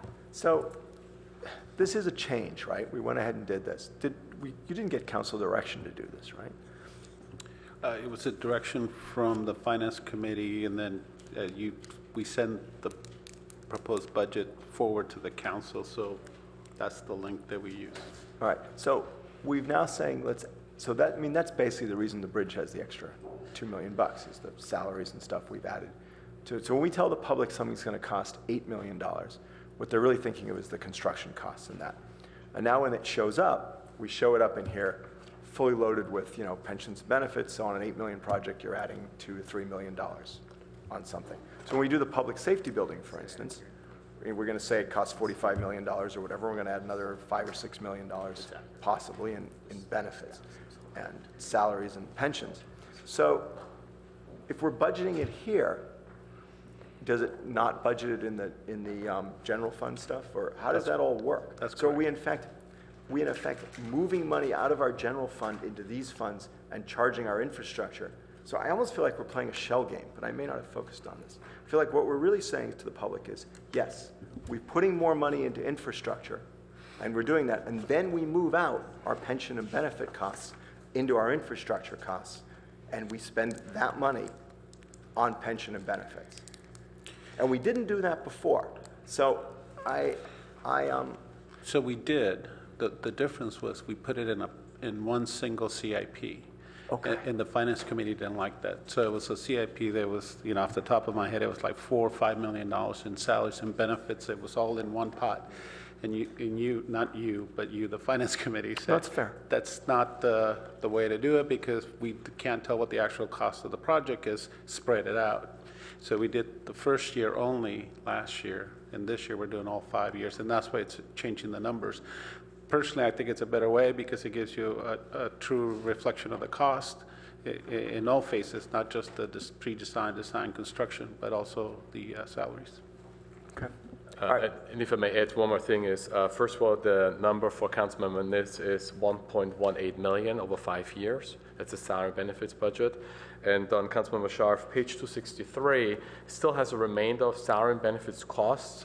And those are the salaries and benefits of city staff which work on many projects, like Eric beside me, Brad sitting over there. It's the overhead cost of the capital improvement projects, if you want to call it this way. So here's my question. I mean, you guys aren't lawyers, so you don't bill out your time. I've never seen you guys hold timesheets anywhere. Do you? I mean, how do we know how much time you're spending on this capital project versus, Lalo, are you putting some of your time towards these capital projects because you're budgeting for them? I mean, but how do you break this out and how do you track it? Well, or do we just make it up? Luckily, I don't, because then the project would be screwed up. But staff does do that at the engineers. They have project code numbers, kind of like an attorney, and they bill them that way or book them that way. All right, thanks. So if I could add to that, and I don't want to beat this dead bridge, but at this point, it would be helpful if you really do break it down for us even more. So thank you, Walter, for our first try, but I'd like some more details before we actually wind it up. We can add this to the budget wrap-up memo, if that's okay with you, to the adoption CMR, budget adoption CMR. Okay, it's just kind of startling, as Greg said. Suddenly, it's 12 million. Sure, we can. And the figures that were circulated quite recently said 8 to 10. Councilmember Niss, can I jump in with one more thought? You remember the design competition we held where the council selected the low-profile Moffett Right. Nickel Bridge, and the direction to staff was to proceed with negotiating a design contract with them, and also to try to vet whether the bridge can actually be built and some of the cost issues. So we're working on that right now. And I'm not certain that we'll be able to come to you and say, oh, it's going to be only $8 million for construction. We're scheduled to have an item, I think it's on June 29th, but I didn't want to let this discussion pass by and not mention that. Brad, that is the most significant thing. I can't say that you've said, but it is, it's astonishing because I have to tell you, I hadn't thought about that. But of course, this is like an architect that puts something together, and then the builder comes along and says, actually, we really can't do that unless we double the cost of what you have anticipated. So what you're saying, that I'm not glad to hear it, but thank you for that, being so precise. If, it may be that this isn't the amount at all. They may come back and say, this is so complicated, we can only build it for $15 million. And that's going to put us in a really tough spot. Yeah, right. We have 20 million. Right. We'll be out fundraising for the bridge. So I think perhaps the next time we think about a competition, we should think about, can this actually be done? Thanks. Okay, one brief question on Councilmember Filson. I wanted to ask a question about the Arastradero project. What page? Charleston Arastradero project. Actually, I'm not going to ask what you think, right?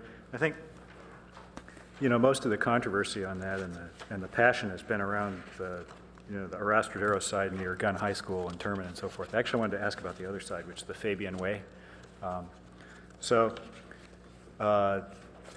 Charleston down near Fabian Way is, it's sort of this wonky thing. There's a funky left turn lane coming out of Lewis. I think it's Lewis, and it backs up in the morning and so forth.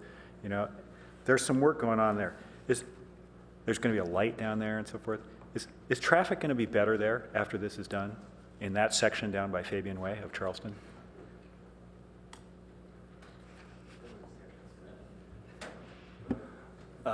It is my staff working on the project, but the ones with the technical expertise aren't here. Maybe Hillary has an answer.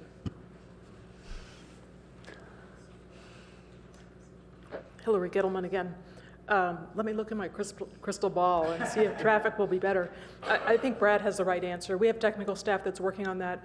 The project was recommended by the Planning Commission, so it's coming to the full council for a review sometime later this year. That'll be your opportunity to quiz us on all the technical details and what we think the impacts and benefits of it will be. Okay, one question on page 25960, transportation and parking improvements. I guess this is a key issue in the downtown area at the moment, and I noticed the funding is falling from $900,000 to $200,000 with transfer from university parking permit fund disappearing and the capital improvement grant going to half. Now I know this year, fiscal 16 coming up, there's a lot of critical deadlines on the parking and traffic issue in the downtown. Where's the funding going to be to deal with those issues as we come up? Why is the funding going to 1/3 what it has been?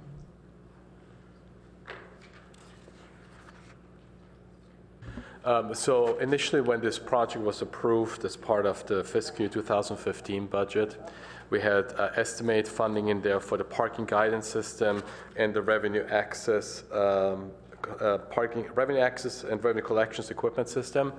As part of the mid-year 2015 budget, Council authorized us to just look forward and get the design of the systems done first. And once they're completed, when they have a better understanding what A, is possible, and B, how much it would cost, at that time, we intend to come back with the Council, review that cost and benefit analysis of the new system, and come back with Council with a recommendation. And if Hillary wants to add something, I'm happy to hear that. Yeah, let me just make the point. I guess the RPP program is supposed to be initiated in August, September, which would create a need, an immediate need response. So how do those two things fit together? Thank you, Councilmember Schmidt. Hillary Gittleman again. Just to follow up first on that one thought about the parking guidance systems and the wayfinding, we really felt like it was incumbent on us to finish the design and get a better cost estimate before we'd actually budget the cost for implementation of those programs. On RPP, the first and second phase of the trial program are budgeted in here, and I'm going to defer to someone else about which line item those show up in. RPP, the current programs that are now being implemented. Yeah, I guess I just thinking of the impact of the RPP is to create more people looking for parking outside of the residential neighborhoods. And I thought that the guidance systems and so on were to help deal with that issue. That's correct. Those programs ultimately will help with our management of parking, the parking supply. We're also bringing to Council sometime in this period before RPP implementation a proposal to expand the use of valets to other garages. And that's, again, an opportunity to expand or better our management of supply to try and make places for or accommodate employees who will no longer be able to park in the neighborhoods. So I guess just from the finance perspective is we're not anticipating that spending at the moment, but that will be on top of whatever the budget we approve is.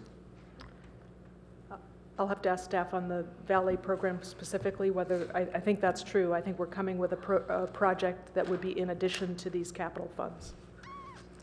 That's why we need those reserve funds. Any other questions on this, item D? I think Jessica was going to say something. Oh, Jessica, did you want? You want to say something? Okay, brings us to item E, Coverly. Any questions or comments? If I can, this is where I started, a false start, about an hour and a half ago, right? Yeah. So just kind of walk me through that, Brad. I've spent a fair amount of time at Coverly, especially in the classrooms, which are, how would you describe the shape of the classrooms? Your mouth just said it. Old, shabby. Yeah. Yeah, in many cases, they really are.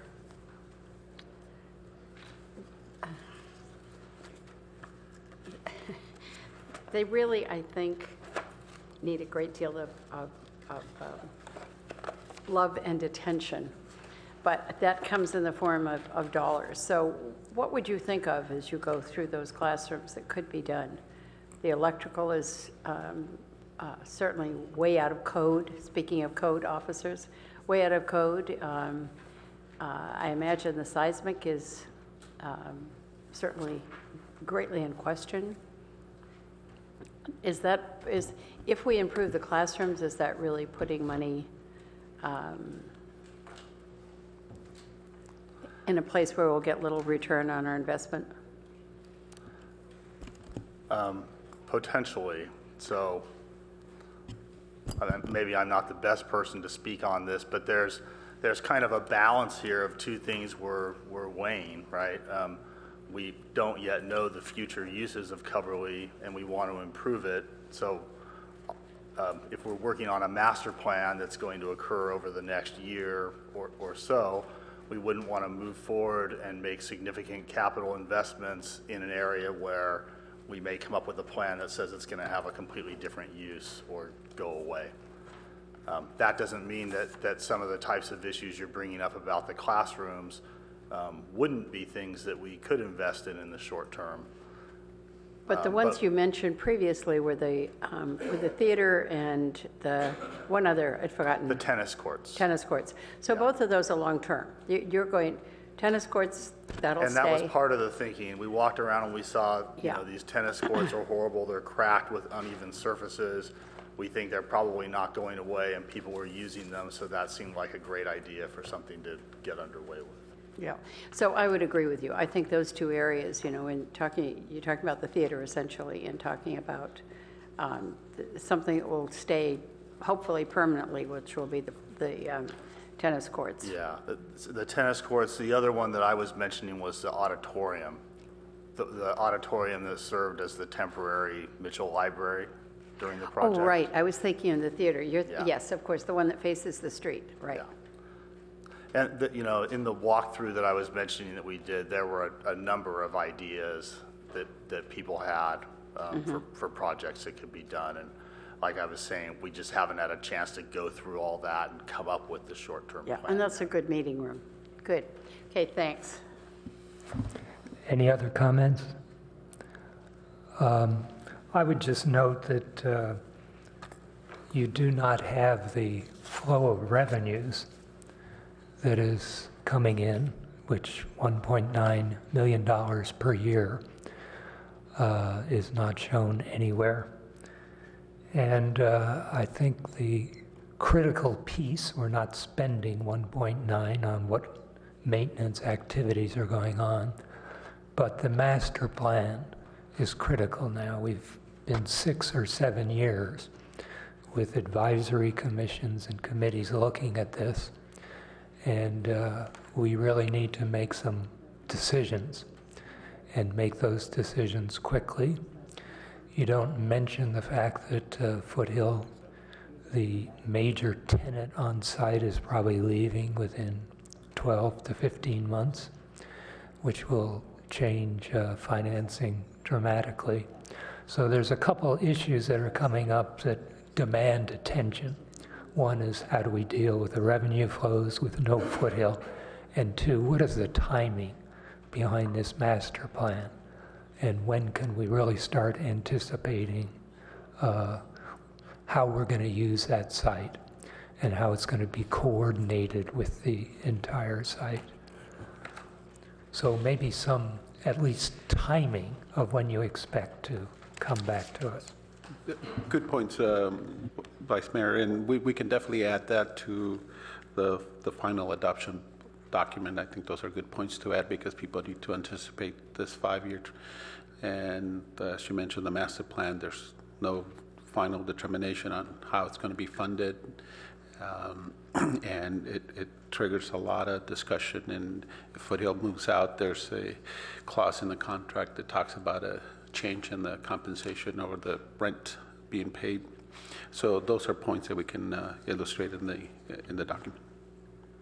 Yeah, just to note, we're now a year through our 5-year lease, so time goes by. It does. I guess that brings us through the discussion. Is there a motion to deal with the general fund capital? Or second. Okay, Councilmember Niss moved, seconded by Councilmember Scharf. Any further discussion? No, thank you. Okay, all in favor? Aye. Aye. That passes unanimously.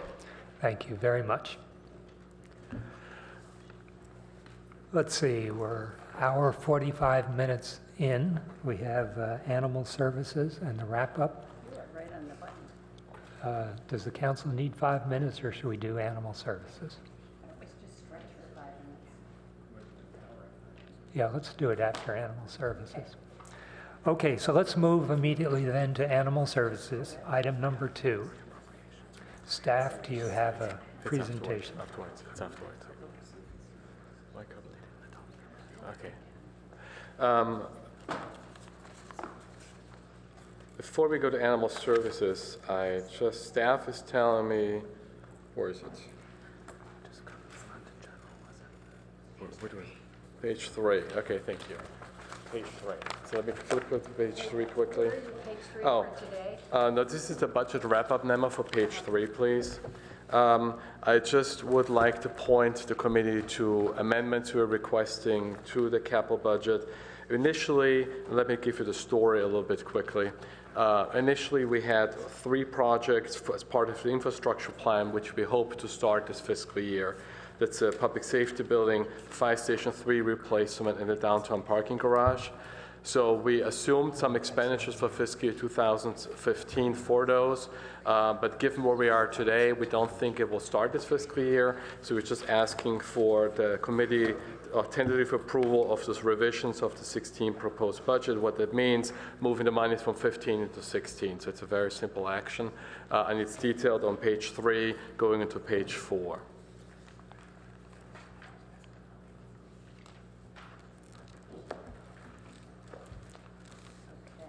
Okay, and you need The tentative approval from the approval and committee to move those recommendation. funds. That's correct. Councilmember Scharf moved, seconded by Councilmember Niss. Any comments? I did. All in favor? It's okay. Aye. And that is approved I unanimously. appreciate it, thank you. So let me move, if I may, to agenda item 2, which is animal services. Animal service, we presented to you with an at places memo during the public safety night. At the time, the committee felt they wanted to ponder a little bit more about the funding request. So if I may quickly summarize what staff is asking for. As you know, the auditor's office issued an audit on animal services. Part of that audit, the auditor's office suggested that we put in place a transition and funding for that, which would allow us to move animal services potentially to a nonprofit partner. This will take a year plus. In order to accomplish that, staff requests to about $250,000 in one-time transition costs for a consultant or temporary staff person to come on board and help us through this process. And we have here Cash Ali, as well, the other way around. The other way, that's right. And Ian Hagerman from the police department to speak to that if there are any questions. Oh my goodness. Actually, if I could make a few comments, Ed Shikata, Assistant City Manager. Try to pull up here. As the city manager also recently assigned me to take ownership on this as an ongoing effort, getting up to speed, and appreciate Walter's background. I think the time sensitivity of this is notable. Staff, again, in working through with the auditor, has identified an initial path forward, but ultimately would like to get the council's approval, feedback on that direction that will be happening at June 8th, I believe, on that as a part of that agenda. So given that we've got something of a parallel path here with the budget actions as well as with the audit recommendations leading to next steps, the funding request really is something of a placeholder. It really allows staff the ability to move forward in the discussions with potential partners, as Walter described, while also having some resources to act in recognition of the time sensitivity, given that we are expecting some staffing changes by the end of the calendar year, and the potential outcome of the discussions with prospective community and nonprofit partners to range everything from informal discussions leading to informal negotiation to a much more formal RFP and potentially a procurement type process. So again, with the funding request needing to come forward now, staff really looking at it as a necessity of having some placeholder funding based on an initial estimate of the level of effort that would be required in order to move forward. So that said, really appreciate staff's work on this to this point in both identification of the issues, but also the relationships that are an important part of the conversations that are just starting. So based upon the council's direction, moving forward potentially with the shelter operation going to a third party, that staff will then take the next steps in trying to outline what the details of that would consist of. That stand by for any questions again with Cash and EI. Good, thank you. With no other staff comments, questions, or comments from council members. Councilmember Filson, So that, yeah, so I think, so I think we all sort of think this is the right direction. I also have a question about the 250. So the current superintendent is going to retire at the end of the year, and so is the consultant basically going to fill those shoes? Is that part of what the consultant's going to do in 2016? I think actually, even before the end of the calendar year, as Cash and I have talked about it, really looking at the availability of immediate, again, whether it's a consultant or immediate beginning of negotiations with other nonprofit partners. So again, we're not entirely clear how those initial conversations will shake out.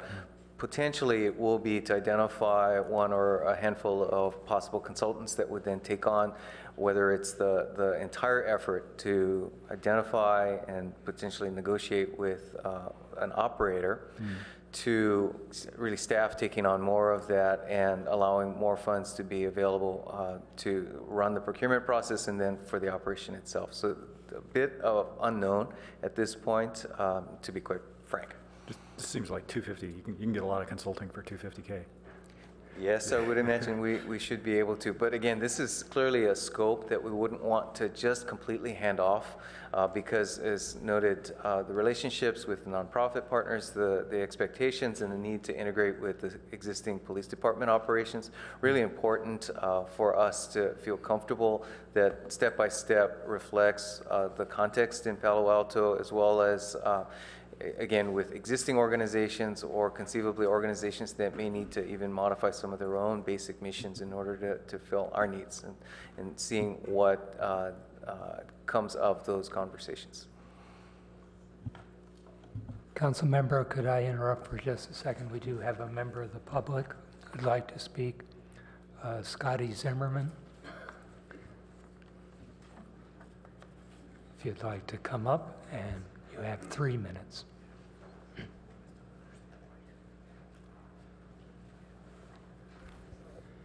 Hello, I'm Scotty Zimmerman. I'm a member of Friends of the Palo Alto Animal Shelter, and I'm here just to kind of give you a status report. We are very busy. We have no problem with any of the plans. The city continues to evolve, but we ourselves are working with Palo Alto Humane Society and other groups that we've met with at least 10 times in the last 3 months. We are planning to have a prospectus ready by the end of July that will include proposed construction budget for our new shelter or remodeled, we aren't, and proposed operating budget, which will be backed by earnings produced at the shelter and an endowment fund that we expect will also result from. The first phase of fundraising begins in September 2015. We're optimistic we can raise funds from a variety of sources, including angel donors and other generous community members. Our strategy is we're focusing on the best outcome for the animals and the community. We've begun to talk to all kinds of experts in varying fields, shelter design experts. UC Davis has specialists, and they're very helpful. Maddie's Fund. And the current staff at the shelter, they know a lot about what would be better.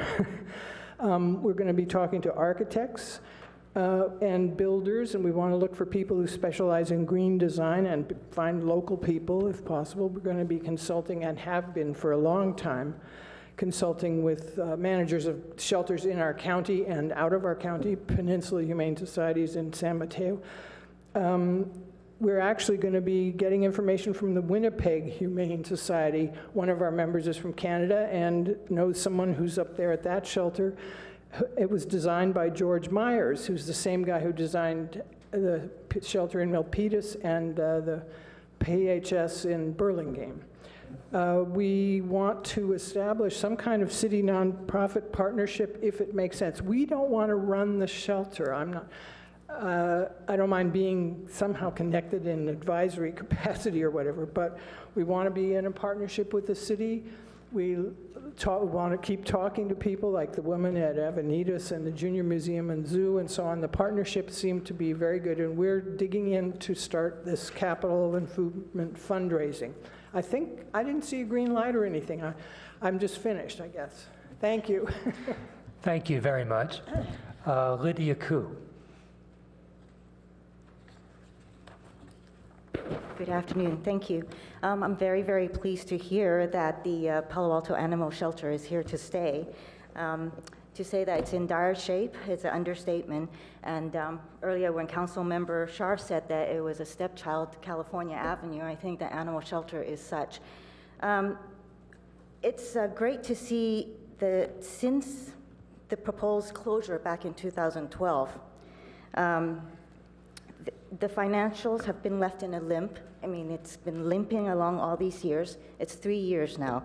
And there hasn't been any follow-up to the report that was done by a police person that was sent over there to observe back in 2012. There was a consultant hired previous to this.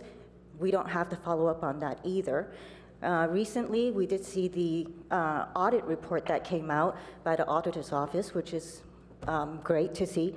However, the recommendations over here are still continuous in terms of engaging the public, in terms of analysis. So I think it's time to stop.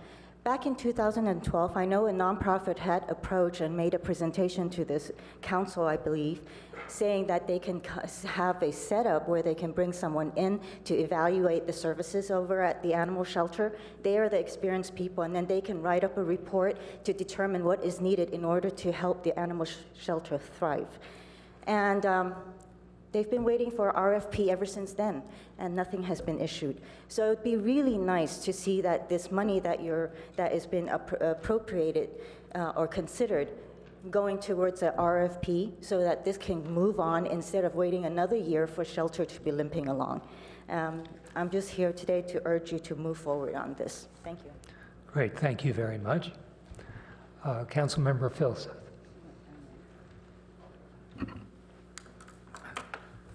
I guess I'm just sort of still trying to understand exactly what we're going to spend $250K on, right? I mean, I think you guys are going the right direction, but what are we going to spend the $250 on? Good afternoon, Councilmember Filsath, Cashalai, Senior Management Analyst. So we can dive into the details a little bit. Right now, and I should first say this, that this transition in this program is a highly emotional program, and it's highly valued in this community. So we've been deploying the best of the best Palo Alto process and plan on continuing to deploy the best of the best Palo Alto process. With that, as Ed mentioned, we need some resources to be brought to allow us flexibility to go down many different paths. Okay, after council's decision, whether the funds are approved or not, what staff will most likely will be doing is meeting with the Friends of the Animal Shelter as well as the Palo Alto Humane Society. We want to have very serious conversations with those organizations to say, are you available and ready and willing to enter into agreements such as the Junior Museum and Zoo has done with the city, or Avenidas, or other organizations, our friends and foundations like the Art Center, etc. If these organizations say yes, and they give us a business plan and a proposal, the $250,000 will be used very differently than if those organizations say no. If those organizations say, yes, in this model, we're able to do this, then that $250,000 will reshape and be used in a different way. If those organizations say no, then the $250,000 will be used a different way. So there is per se, a decision tree created, hypothetically speaking, because again, we do not want to get too ahead of the community, nor the management or the council. But it's either going to be used for consultants to help with these activities, or a backfill of existing full-time employees. As you all know, the council has a very long and extensive work plan. This is a task. It's a big task. We have to engage the community at every step. So it's a workload capacity issue. And so those funds, depending on which track we go down, could be used to backfill, let's say, my position, Ian's position, somebody else's position who can work more closely with the community and the team to accomplish this. So I know it doesn't give you the right, exactly what we're going to do with the money, but the way we did come up with that figure is that most consultants have a variety of ranges. We picked $125 an hour because that's generally what the marketplace is telling us. Times 40 hours a week, times a whole year, you're getting, roughly that amount. And so that's how we came up with the calculation of that amount. One person year. Okay. Councilmember Niss? So, having followed this for quite a while, and thank you, Ms. Koo, for making your comments, because I think the community is very frustrated at this point about what's going to happen. Probably a lot of the community hasn't visited the animal shelter. I'd say probably 99% haven't been to the shelter. But the shelter really needs attention. The question has been out there for quite some time, and thank you also to the other woman who spoke. But we have moved awfully slowly on this. And I hear you saying the 250 is a placeholder. You don't quite, I'm hearing you say, Cash, you're not quite sure how it'll be spent.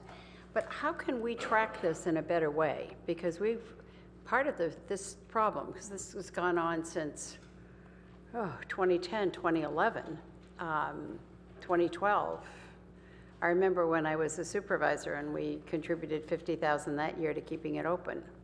So, and I don't think Joe's going to do that for us this year. So the question really is the tracking. How can you give us a plan? Can you give us, I think we'll vote for your placeholder, but I don't think somebody's on top of this. I really don't want to support going in that direction again. Completely understand.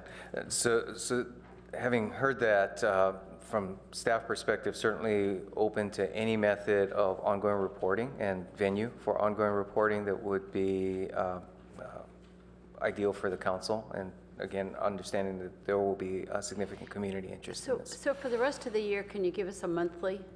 Ms. Zimmerman indicated that they would have something, am I correct, ready by the end of July? Yeah, right. Something, because putting together an animal shelter or re-putting it together, refurbishing it, whatever. I know I've heard Ms. Zimmerman talk about taking it down. That's a big project, a huge project, it really is. So I really think you can just do it off agenda for us, just at the end of each month until December, just say, here's where we are with this, and let us know, because I was just going to say I'd be happy to do that. If we can't make something happen, in a reasonably short period of time, I'm wondering if we're going in the right direction. And Are just you to nodding add, and smiling? Well, let's see. Have a comment you wanted to make? Okay. Or Sharp? I think that's a good first step. I actually didn't have concerns about this until Cash explained it to me. So, now it looks really troubling. Before it was okay. The concern I had, the way I understood this was that we were hiring a consultant to move forward on a path. And now what I've heard Cash say is, well, we may hire a consultant, we may not hire a consultant, we have no idea what we're going to do. We may actually backfill salaries with this. And so I always have a sense that if you're hiring a $250,000 consultant, that you do an RFP, that I actually get to read it on the consent calendar, that I actually get to approve the spending of the money. I have no such belief if you're backfilling positions. Now I just get the sense that, and I was really confused about what you meant by that, first of all. So you're going to be out there, you might yourself and Ian might be working on this, or is that just sort of and then we're going to hire someone to come into the city manager's office and into the police department and do your jobs. Is that what you meant by backfilling? Or I was a little like, really, guys? I don't believe this. Okay, not to throw you under the bus, Cash, but that may be what he thought. But to be quite honest, I wouldn't expect us to backfill our office. There may be some initial work, and without putting Cash in the complete project manager role for this, because as was described, this is a sizable undertaking. That said, Cash is built up and obviously as Ian, relationships with the existing organizations that are really important to see through. So if we were to bring a consultant on that helps us with the business plan questions of what is the funding plan, what operationally do we need, what is the organizational infrastructure that the nonprofit would need in order for us to feel comfortable moving forward, that's the expertise that I would expect a consultant to bring to the table. So that's one part of it. The other, again, is to manage the workload on cash and on Ian in terms of how much time it requires for them to support that work by a third party, but again, to bring their knowledge, their relationships, and also organizational understanding to the table. So that's one piece of it. The other that Cash did speak to is the need for ongoing management of the operation and ongoing performance of the operation itself as well. Given that we're expecting a staffing change at the end of the calendar year, we need to make sure that that proceeds as well. That may or may not be the same consultant that's needed in order to provide backfill staffing, again, for the operation in order to maintain continuity there. We also want to minimize the prospective, what's the right word, anxiety, quite frankly, that can be given to the staff that transitions like this naturally bring.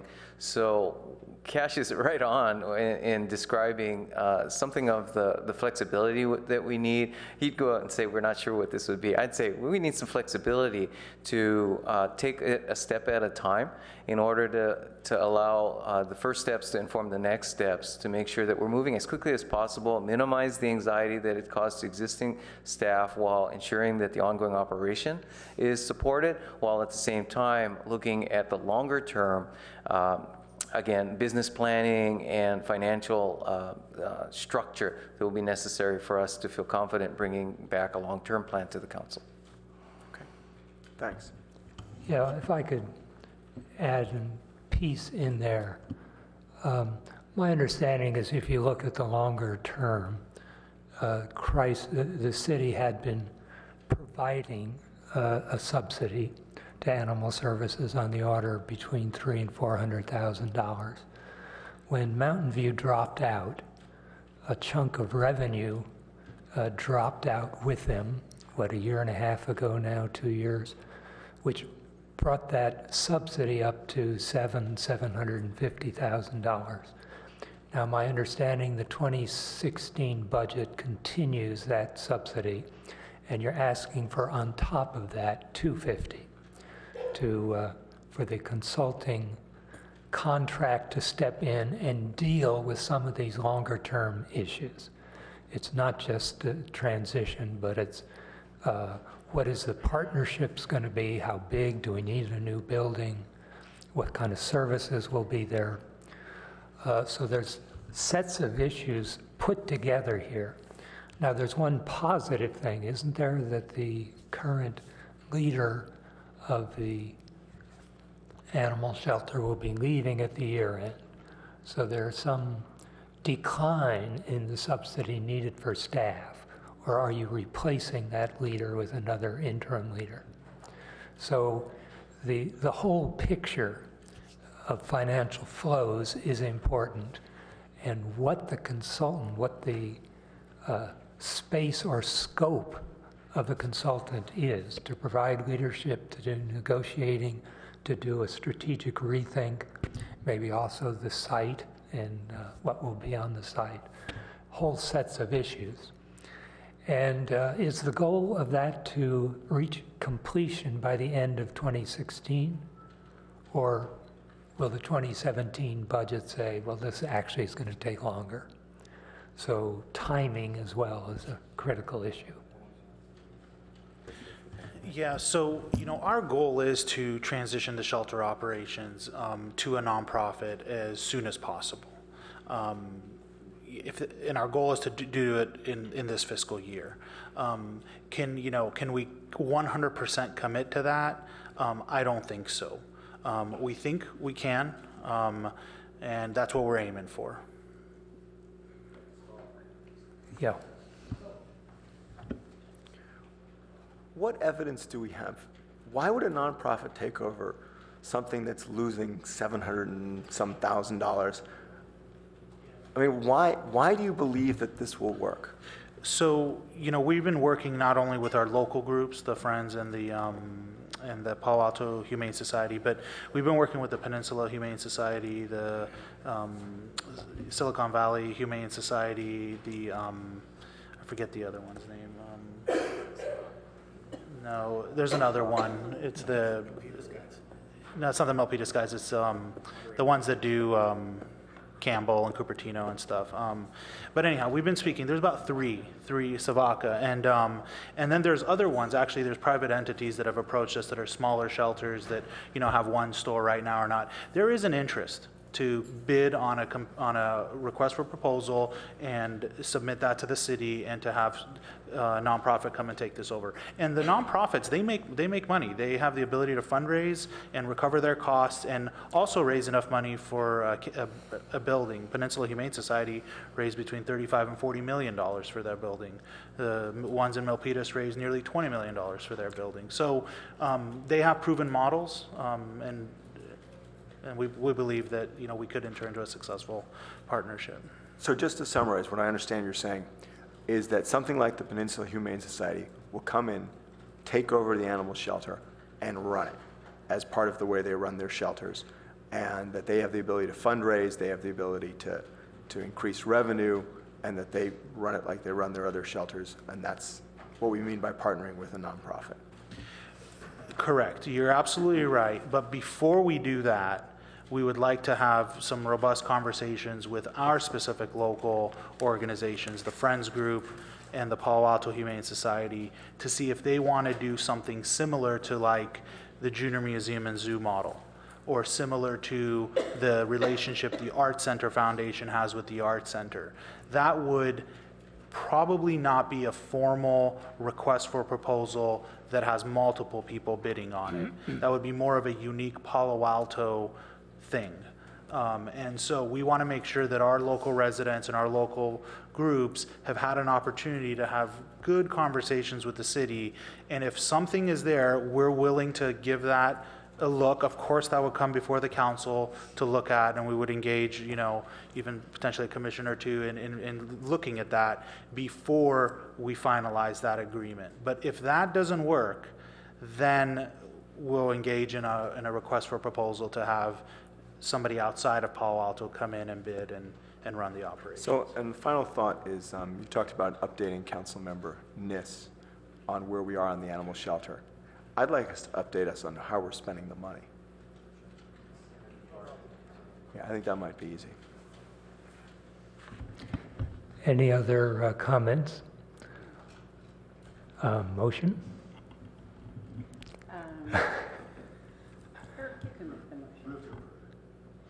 Second that. Okay. Councilmember Filseth moved. Move to approve subject to the report. Yeah, regular reporting.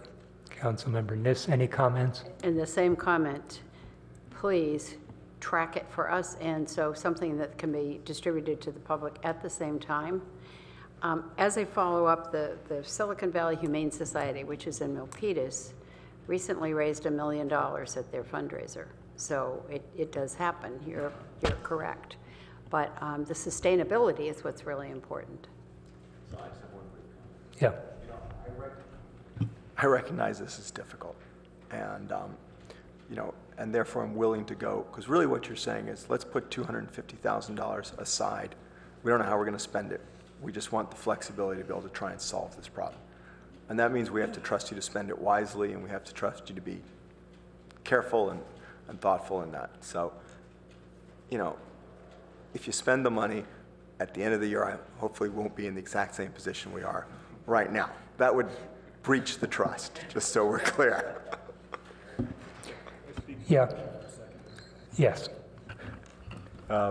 Yeah, this actually discussion took longer than I thought it was going to take. I think the circumstances from tactically, you're going to have some discussions with with some of the local groups and so forth, and staff's going to do that, at least going to initiate that. If what you had said was you know, the current superintendent's going to retire at the end of the year. We need somebody to take over the place for next year, for 2016, and operationally run the shelter and have all these discussions with third parties and other nonprofits and business plans and so forth. I mean, I think that would have been really simple for me, right? Because, I mean, you're talking about an acting CEO for this animal shelter, and that's what an acting CEO does, right? So that would have made sense to me, right? So I think it sort of got more complicated, right? Yeah, I'd just add a comment too, that we are enthusiastically investing $250,000 in a successful, responsive animal services and in add in cash to make it happen. All in favor? Aye. That passes unanimously. Thank you very much. We are ready for the wrap-up, and I think we could probably use 5 minutes, but let me make it clear, 5 minutes. We'll be back here. We're exactly on schedule. I'm so impressed. We are so impressed.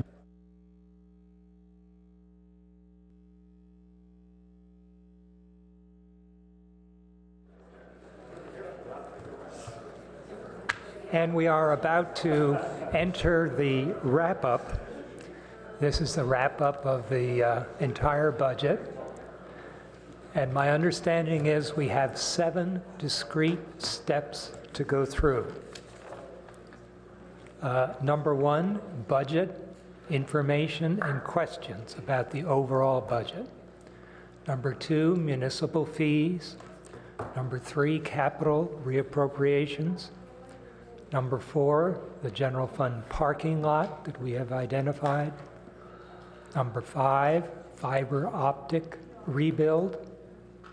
Number 6, project safety net. And number 7, budget approval. That's great, Chair Schmidt. And there's just one little item still. We have some recommended staff changes as well, which would be number 8 a little bit sooner, but I have it in my presentation. Staff changes. Staff changes to the budget, to the city manager's proposed budget, Yeah. which is a result of the discussions we've had with the Finance Committee during the last 2-3 weeks. Yeah, that would be in number 7. Wonderful. So if I may take a few moments to talk about a particular issue which the Finance Committee grappled with during the last 2 weeks or 3 weeks, and that is salary and benefit budget. So we provided to the Finance Committee, as part of the wrap-up information memorandum, additional information starts on page 12, and it's a salary and benefit change analysis. It includes a table on page 13, which breaks down the increases in salary and benefits of the citywide budget, from when it goes from $150 million to $158.6 million between a base budget change and a proposed budget change. This table we previously provided to the committee and we're doing this as an update here with a slight change because we did not include initially temporary salary dollars, so that changes the difference between base and proposed budget slightly. Secondly, I would like to focus quickly on that slide in front of you. And this is an illustration and hopefully a useful illustration for the committee, how we build the fiscal year 2015 adopted budget versus the fiscal year 2016 proposed budget as it relates to salaries and benefits. When we built this fiscal 2015, the budget, we had several timing issues between budget development and building it for salary and benefits, as well as contract approval for 2 major employee groups. The council approved on March 17, 2014, the contract for SEIU, Service Employees Union, SE International Union, and approved retroactively the management and professional compensation plan in December 2014, when the budget was already approved. So what we did primarily, we set aside funds for increases granted by the council, whether were general salary increases, benchmark studies increases in the salary reserve in the general fund or in the reserves in the enterprise fund. These reserves are now becoming real dollars when we build the 16 proposed budget, where now those employees, when we take a snapshot of the payroll census, receive those increases. And so from a timing perspective, the increases on the average for salary and benefits between 15 adopted and 16 proposed appear quite significant. If we flip to the next slide, what we did for you here is two departments' budget, human resources and the storm drain fund. We're trying to isolate those cost increases for you. So if you look at the first department, human resources, we show first in the first line. What page are you on? This is on the PowerPoint slide on page 18. You're on your slides. Yes, Sorry. I'm sorry. Got We switched over to the slides. So it's page 18 of your slides. Thanks. Sure, appreciate the comment. When we look at human resources, the difference between the fiscal 2015 adopted budget and the 16 proposed budget is 7.5% in salary increases. Once we adjust for factors such as a management increase granted retroactively until in December 2014 for fiscal 2015, an average merit increase of 1.5%, and slight benchmark the market study, then the real increase from an adjusted 15 budget to a 16 proposed budget is 3.5%. Now, that's an easy department to analyze because all employees are managed professional employees. And the human resources had very few changes, just a few in temporary salaries. So what you see with the 3.5% is really the 2.5% increase of a compensation increase effective July 1, plus the 1.5% on the average merit increase, which is really 4%, but since we had some deductions in the department's budget, it really gets only to 3.5%. So that's your real 2016 increase due to salaries for that department. Now, we did a similar analysis for the storm drain fund, which has a mix of SEIU and management professional employees. And again, we adjusted in the second row for increases which were incurred in fiscal 2015, but not budgeted in fiscal 2015. So the real increase to 16, 15 adjusted to 16 is only 2.5%. Now, we had some other changes in this department, whether it could be vacancies, which affect changes, it could be step increases, which people on the top step versus lower step, so they get less of an increase, etc. But we hope with those two examples help you separate the over 2-year increase which shows in the budget versus breaking it down into 2 incremental 1-year increases. If there are any questions, I'll be happy to take those. Yes. I'm sorry, I lost you on the human resources one. Can you explain again? Sure. The 7.5 versus 3.5? So if you look at the adjusted budget row, that's the second row. The 2% is the general salary increase, which was effective July 1st, 2014. So it's granted for this current fiscal year. The 1.5% is the average merit increase for fiscal 2000, for granting fiscal 2015 for performance of fiscal 2014. It's retroactive. And a slight change in management benchmark and market study for the employees in the department. So that's the 7.5 is the salary increase change you see in the proposed budget document. Yep. So where's the other 4%? The other 4% is this adjustment, the 2.5%, the 2%, the 1.5% plus the slight benchmark adjustments. So the bullets below is the 4%. The 3.5% is the real increase once you adjust for it. It's special math. Okay, the management benchmark studies is 0.5, 1.5 for the average merit increase, 2% for the general salary increase. That gets you to the 4%. Yeah. So those are the 15 adjustments, and the 16 budgeted adjustments is the 3.5%. I think what he means is why is the 7.5 there? What's the relationship? The 7.5, if you look on page... What's the 4% difference? Yeah, if you look on the page of the, see what? 255. Operating budget 255? Operating budget 255. Where is that? There it is. Halfway on the bottom, you see a salary change.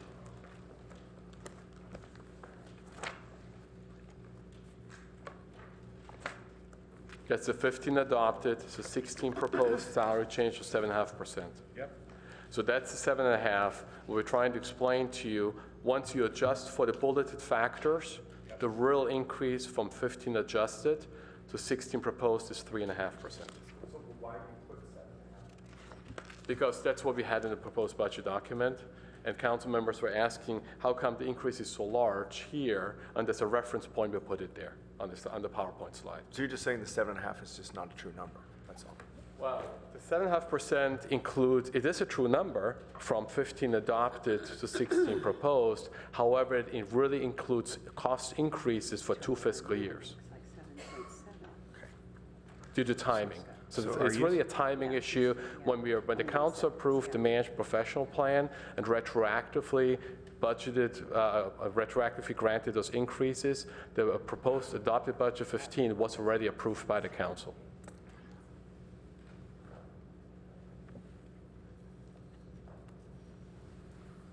So are you saying that, you know, the 2015 adopted number,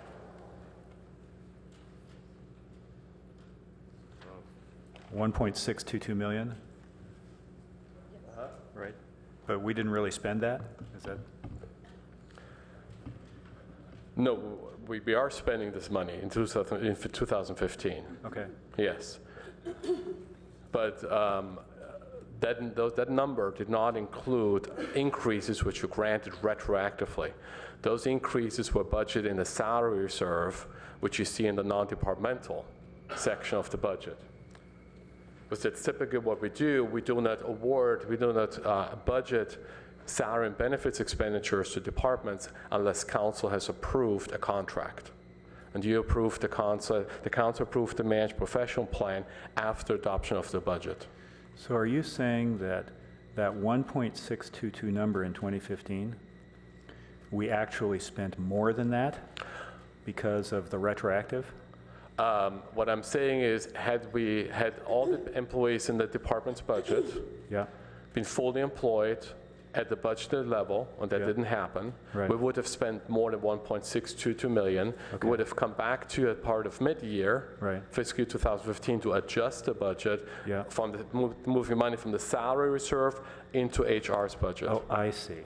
I see. So what you're saying is that the difference between the 7.5 and the 3.5 came out of the salary reserve? Is that what you're saying? That is correct. I see. And that's why, so in your memo this morning, or your email this morning, the salary reserve goes down, and that's in your previous slide where you're saying you're moving stuff out of the salary reserve into the proposed budget. That's correct. That's why we have the blue line there from a budgeting methodology perspective. So that 4% is really the blue line? That's correct. Okay. I understand. Thanks.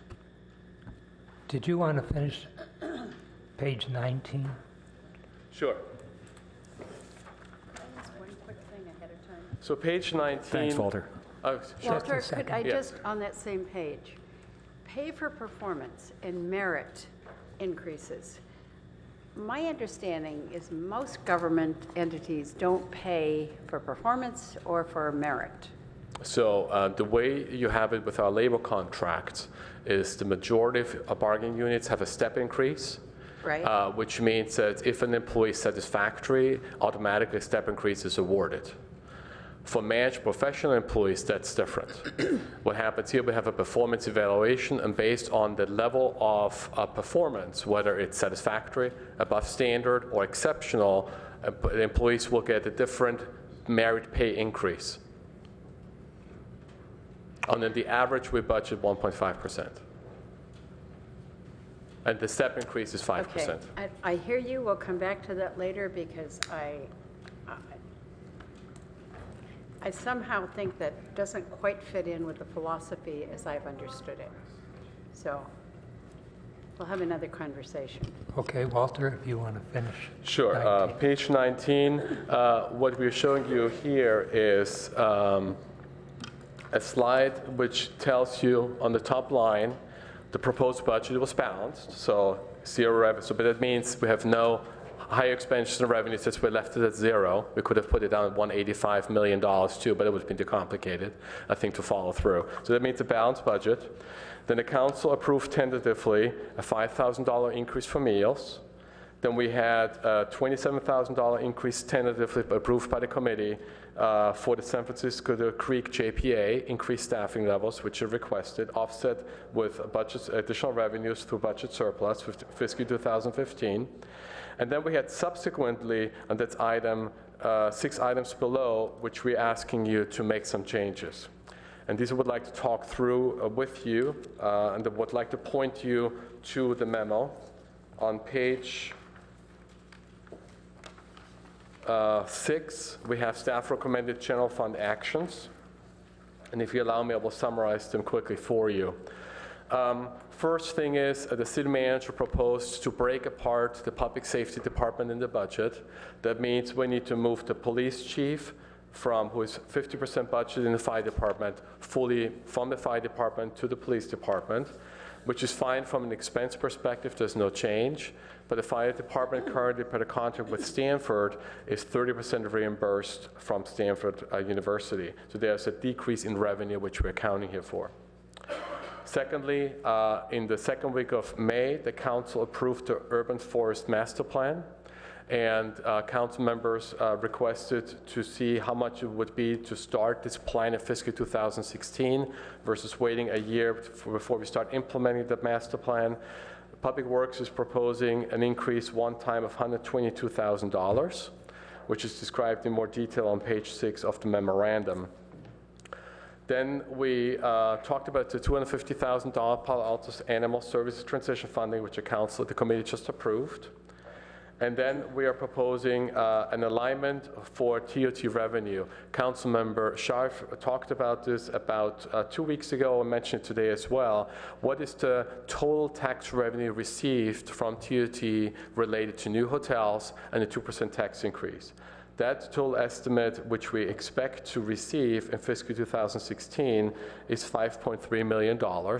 And what we're suggesting here with this recommendation is to move the entire $5.3 million to the infrastructure fund for infrastructure funding. Already $5 million is transferred as new funding in fiscal 2016 proposed budget, so we're suggesting to move the difference as well from those revenue sources to infrastructure. That's $325,000. The last item is, you may have heard and read in the May City Manager Monthly Report that we had a sale activity of large commercial properties on the Page Mill Road, Porter Drive, Hillview, Miranda Avenues, which resulted in one-time revenue of $3.3 million for this fiscal year for the document transfer tax. This not only has an impact on this year, but also ongoing in higher property tax revenues. And based on those sales, as well as updated information from the county assessor's office, we recommend to increase the property tax revenue estimate by about $525,000.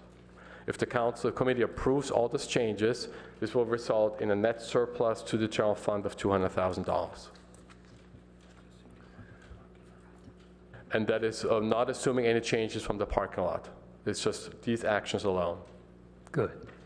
Thank you very much for the intro. Let's see, I just have a quick question. I have one speaker. Let's do the So speaker can I just first. ask that question on this before we do the speaker, because it's on this. So when you say the budget, you take the 427, you're saying the F15 2005 budget surplus. Isn't that budget surplus going into the infrastructure reserve fund? So aren't you in effect taking this 427 out of the infrastructure? I'm on his slide 19. I mean, aren't you in effect taking it out of the infrastructure reserve fund? So the excuse me, budget stabilization reserve policy is that the goal is 18.5. Anything above 18.5, so this will take us over the 18.5. The city manager has the discretion to ask the council to send that to the infrastructure reserve, or you could tell us to do that. So at the end of the year, if all of this pans out, that could very well be the case. So why would we want a $200,000 surplus? Why wouldn't you just take 227? Say it again. Well, right now, that's just a result of the accounting for the new revenues. And, you know, something that's going to come up. I think one of the new council members asked, how come you get so many BAOs? So you'll get a BAO. So that $200,000 will probably be consumed by something else at some point during the year. and maybe into reserves as well. So $200,000 is really not that much, and so we've had years where we've had $1 million in surplus projected, and so that's the key, projected. Okay, thanks. Yeah, for public comment, Herb Borak. You have 3 minutes. Thank you, Chair Schmidt. I have some comments that I've written up and I'll provide at the conclusion of my remarks, including a copy for staff. And since the agenda didn't have a separate item for the parking lot items, all my comments for both are in here. It's mainly about the fiber fund and also just a repetition of some editorial comments on a couple of the other funds. In regard to the fiber fund, at your places you have a copy of the backbone map with the various projects superimposed on it. My letter has an attachment of the same base map of the backbone from the same date to make it clear that what's shown is projects F4 and F5 are not part of that backbone map.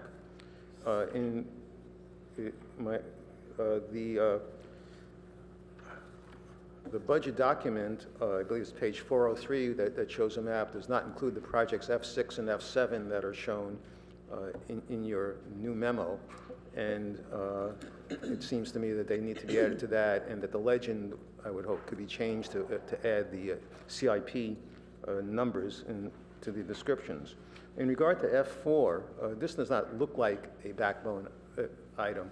It's not something that's added in anticipation of commercial customers, because it's entirely within a residential area, Old Palo Alto. So it's a question of what's there, how it got there, how long it's been there. Is it something that was reimbursed by somebody, some residential customer who wanted to connect to the fiber backbone? And why is that there now to be redone? I also had a concern of it being so close to the properties of two of the members of the committee because of the changes in the FPPC regulations on what people can vote on.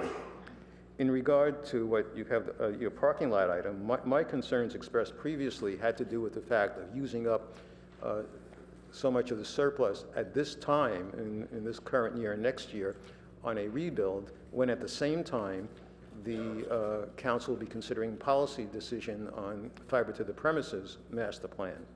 And I think that the council should have the opportunity to decide now how to divide any kinds of surplus funds for capital improvement between both the rebuild and any fiber to the premises projects. So it made more sense to me to delay those items and have zero in the budget at this time, rather than deleting the amounts which were anticipated for the fiber to the premises at the end of the budget, which is just the opposite of the comments that I had made prior.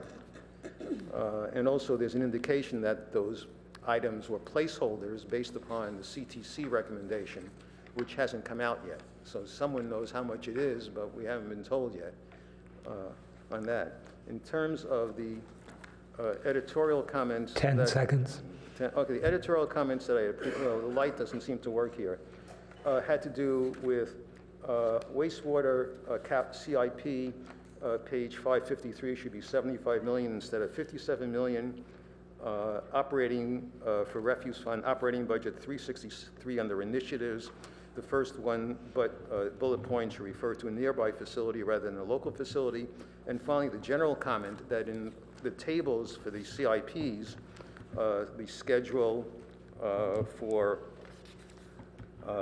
the funding sources schedule and the expenditure schedule should show the amounts after 5 years and the actual totals, where they appear to show zero for the future project and just show the total equal to the 5-year rather than the number that's in the narrative. Thank you.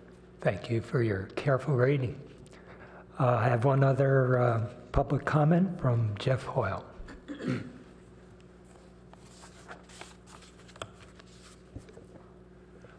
I'd like you to hear the comments I'm about to make as being in support of citywide municipal fiber to the premises.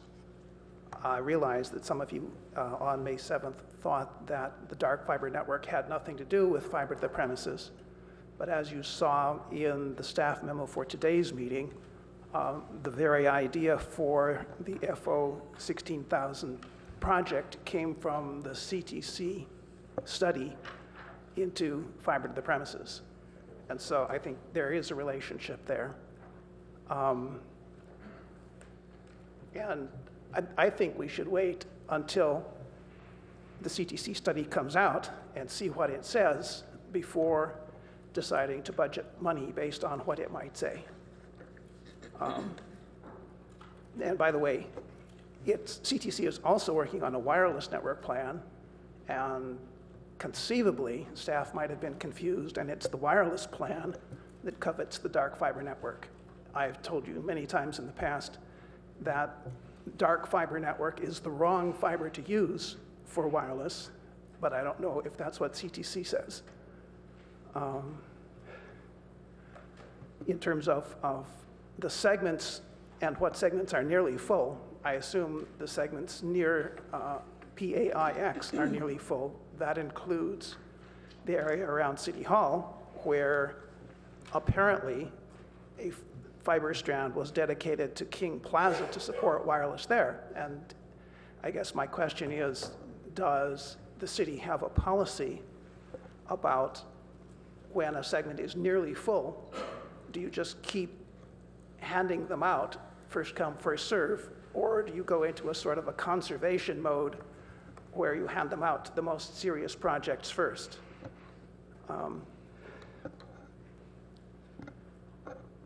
One of the things the staff memo said today was that a number of fiber segments are currently in conduit that also contains electric. And I didn't know that before. I guess the question is, how reliable is that? If the electric fails and you have to take the electric out, does that mean you have to take the fiber out as well? And is that part of the reliability problem that F0 16,000 wants to address? In short, I think staff is asking you for a philosophy of ready, fire, aim, and I would prefer a philosophy of ready, aim, fire. If you do a BAO, it'll take 6 votes, but you will have seen the information first. If you do a contract, that'll take 5 votes, only 1 vote less. And I guess my question is there all that much concern about the difference? 10 seconds. Thank you very much for your comments and for coming. Brings us back, any council member comments on the general budget presentation? We've just gone over. Yes. I think I made mine. Let's see, I guess I'd like to make a couple comments. I'm concerned about a sustainable budget. Are we voting a budget that makes sense for us in our long term? We do have the 10-year financial forecast, which says our revenues will probably be rising around 4.3% per year over the next decade. If you look not just at this change from 2015 to 2016, or the proposed 2016 to the proposed final 2015, but if you take a 3-year average of salaries and benefits, or let's start, salaries and benefits, over the last 3 years, they have been going up an average of 5.9% per year. Our revenues over that time have been going up at 4.1% per year, substantially slower than our salaries and benefits. Now, this is troubling because we know that the benefit costs are going up much more rapidly than the salary costs, that a 3.5% increase in salary leads to a 4.5% increase in benefits in the long run. We have not done an examination of the evaluation by the actuary of, are we meeting our future needs, or are we pushing that into the future. It is particularly troubling because our revenue growth, especially in the last year, has been taken over by a number of one-time things or things that don't support the salary and benefits. Our transit occupancy tax, new transit occupancy tax accounts for $5.3 million, which got shifted to the infrastructure. As we've all said, that's a good thing. But it's not available for many of the salary and benefits. We had a special $3.3 million payment of document transfer tax, one time.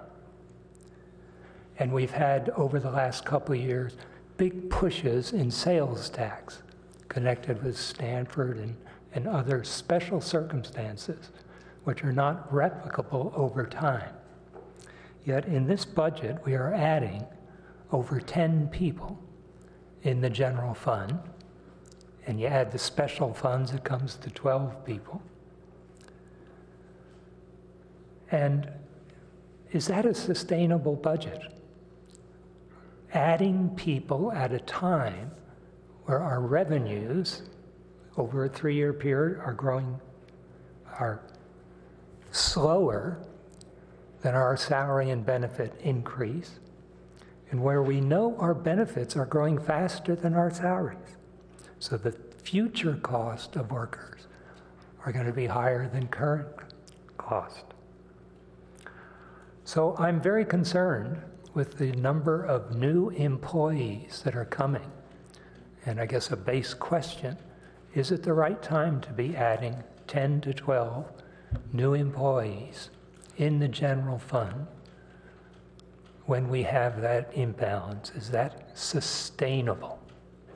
So I guess I'd like a comment from staff. Is this a sustainable budget? Oh, it's one time.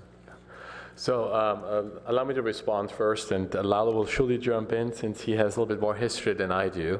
But I think the first thing I would like to talk about is that the city has been very fortunate the last 2-3 years to generate one-time surpluses. So basically our revenues and some expenditure savings were higher than the expenditures overall which were incurred. This ties in with the document transfer tax. You just mentioned $3.3 million. Another one-time receipt, the sales tax we received 2014 and 15, or actually 13 and 14. So I think we were wise in taking those one-time surpluses and generating and moving those to infrastructure to support our infrastructure plan. Now, the way we budget, we do account for one-time versus ongoing revenues. We do adjust them out, and what you see in the forecast here, which you mentioned, Vice Mayor Schmidt, is indeed ongoing revenues with a sales tax, transit occupancy tax, et cetera. In order to match them up with ongoing expenditures. We're very careful with that. And even this budget here, when we do suggest to you to use a fiscal 2015 budget surplus, which is a one-time source, we are covering one-time expenditures with that. Now, that still doesn't answer our long-term question, which we hope to address with the committee in fall, is what do we do with our long-term unfunded liabilities, whether it's on the pension side, on the retiree healthcare side. And we definitely will bring forward to you possibilities to addressing them. We haven't formulated them yet. We will work with our actuary with that. This is a topic statewide. Our professional organization, the state, just had a seminar on this, a webinar on how to address those, and we definitely were very keen to listen to that seminar, but it's indeed something which we need to bring forward to you. Lalo. I guess I would just ask on top of that, though, I agree with you, one-time expenditures, especially investment in our infrastructure, are valuable and good things that have wide support, but it's the 10 full-time employees that we're adding and the 2 others on the other funds. And are those sustainable given the fact that our revenues are more one-time or are dedicated revenues? Vice Mayor Schmidt, I'm going to try to stall as much as I can. I just got a text from the city manager. He's on his way from the train station. But what the city manager said basically was that he feels that we're responding to the needs of the community with these additions. I'm thinking of the libraries and the resources that we want to add there. And then the transportation issues and the parking issues and the planning issues. And that's, an area where we just can't add the contracts, we can't add the temporary staffing. We've looked at those models, and the reason we're coming forward with these positions is because that's where we need to go in order to address them. And I see that as addressing today's needs, which is not answering your question of where we go in the future. And it's an ongoing balance. In the years that I've been here with you in Palo Alto, some years we were forced to adjust, other years we strategically planned to adjust. And I think it's a continuing balance that we need to keep. I do believe that we have to learn from our prior experiences, and that being in the 90s where we weren't spending enough in infrastructure that we talked about earlier. So some of the solutions that we've had in the past that we need to continue exploring is the level of services we deliver, how we deliver them, and at what cost, and what inputs in terms of fee recoveries. And those are all policy decisions, and I think it's a combination of all of that. That as we have better information and we outreach to the community as to what we can afford and can't afford, needs to be discussed. I think you've heard the city manager state he does not see us having the same number of workforce that we have today into the future. Yeah, I guess I would just say that as we head toward the wrap-up, that I think adding 10 doesn't seem to be consistent with our revenue, especially the revenue available to support salary and benefits. And I'd like to see that number lower by, say, 3. I think the case has been made very effectively for some of the additions. Library, planning, community services are needed, but somewhere in the city, maybe it's appropriate to say, how can we find some savings at this time as well? And I'd be in favor of, leaving that up to the city manager, but to make it clear. And he is approved, yes. Okay, any other comments by council members? Can I just I'm just going to briefly pile onto that one as well. I think, what the vice mayor is basically saying is he's looking at the operating side and saying, look, we have a structural issue here, that the increase in our expenses is greater than the increase in our revenues, and you have a structural issue there on the operating side. I was going to make the comment that I think we have the same situation on the capital side as well, because if you go back to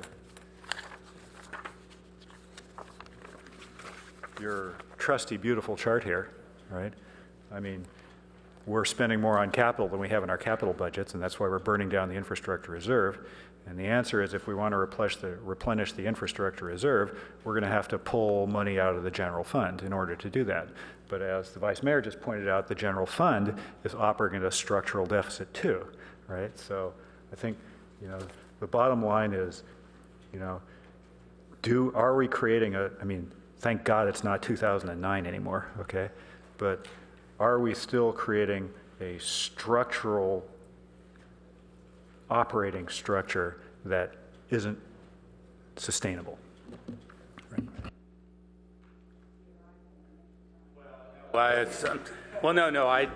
I think that those are good points. I do think that one thing we want to keep in mind is that we are, in the case of the infrastructure investments, we're making important investments in assets. So it's not like we're just throwing money away. And as a matter of fact, we could be like we were in earlier years where we were not making these investments and we might have been in a position to build up a reserve, but we were letting our capital plan decline. So Yeah, I think we need to keep that side. No one disagrees with Right. that.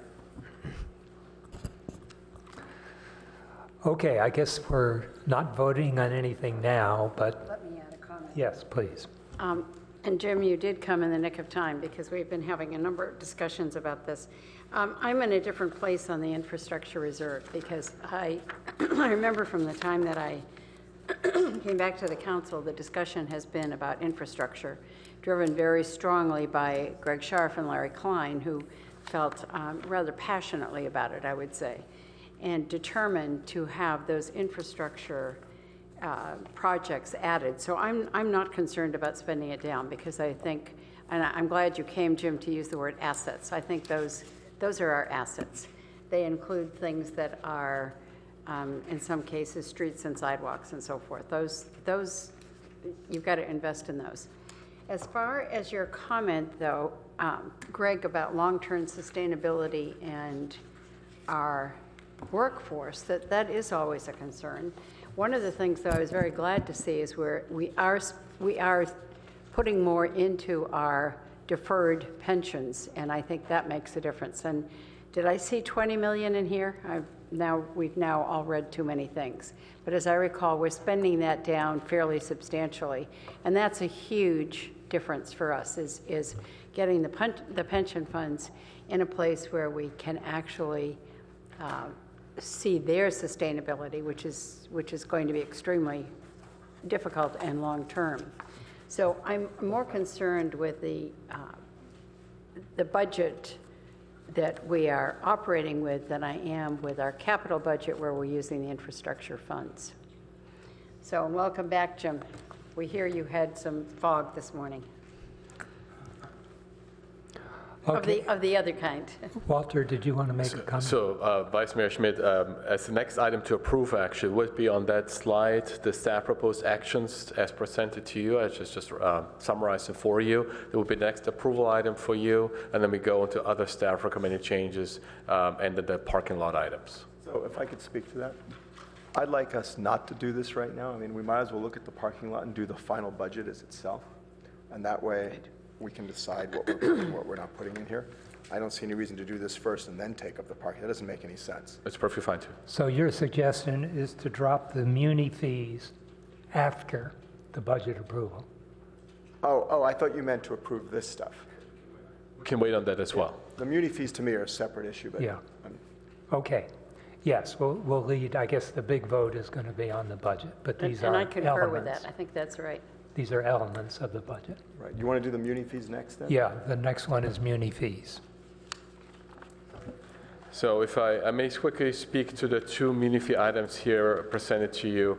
The public art fee is... If you don't mind just throwing out numbers of pages, because Sure, you're kind I of can do moving that. around. And I'm looking myself, as staff is flipping the page for me.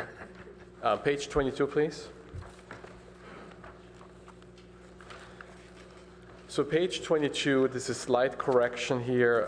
There's a public art fee. So when the council adopted the ordinance for public art for private development about a year ago, it requires us annually to come back and to assess a ceiling of the fee based on the total valuation of a development. Initially, it was $100 million. It needs to be adjusted by CPI annually, and we're bringing forth this to you. There's only a little typo. We missed 2 zeros, it appears, middle of the paragraph. So instead of the new 1% ceiling being $1,022,000, it's actually $100 million. 102,200,000. So if you could approve this with this correction, I would really appreciate that. The second item on the municipal fee schedule is a single-story overlay fee waiver. I wonder if you could separate. Let's do it separate. So public art fee. So could I speak to the public art fee? Yeah. So I think this is silly. I actually think that we should just basically have a 1% flat fee. This takes a lot of staff effort, and it goes to 0.9 when we get to $100 million. Is that correct? That is correct. We almost never get to $100 million. I think I read that. That is correct, but it's part of the ordinance requires us to do that. I guess we're going to obviously need to approve this, but as part of that, I'll move to approve it. But as part of that, I'd like to have a rewrite of the ordinance where we just have a flat 1%. I think that makes so much more sense, so you don't have to spend staff time doing this again next year for something that almost never comes. And I see no reason to go to 0.9, frankly. Or perhaps have a CPI increase every 5 years, every 10 years. So isn't it the way it works? Isn't it just 1%? It's 1% of 100 million in valuation, that's correct. But why don't we just go to 1%? And it is still 1%. Oh, I see. Just I understand. 1%. Overall, without the 0.9. Then you don't have to worry about CPIs, you don't have to do any staff work on it, you don't have to come back. We can definitely bring the referral back to you. And we voted on that before we rewrite the ordinance. Yeah, no, I was going to say that we go ahead and we approve the current thing they want to make because they need to get this budget done. But that you come back, I don't care, this most expeditious way. You either come directly to council with it or you come to finance committee. We have a little bit because then we can vote on it. And then you can come to council on a consent calendar item or something. I think that's what Yeah, I I prefer. would second that. Okay. Any further discussion? All in favor? Aye, that passes unanimously. Second item here, I live in an Eichler neighborhood, and I find that I might be in conflict with waiving the fee, so I will turn over the meeting to Councilmember Niss to do the second part. If I may quickly introduce this item for you, if it's appropriate. This item was brought forth by the City Council, approved by the City Council for discussion on March 23rd, and asked staff to come back to the Finance Committee or the City Council with a potential fee waiver for the single-story overlay. I'll be happy to explain that as well, what the single-story overlay is, or let Hillary Gittleman do this for me, because I think she's a little bit closer to it than I am.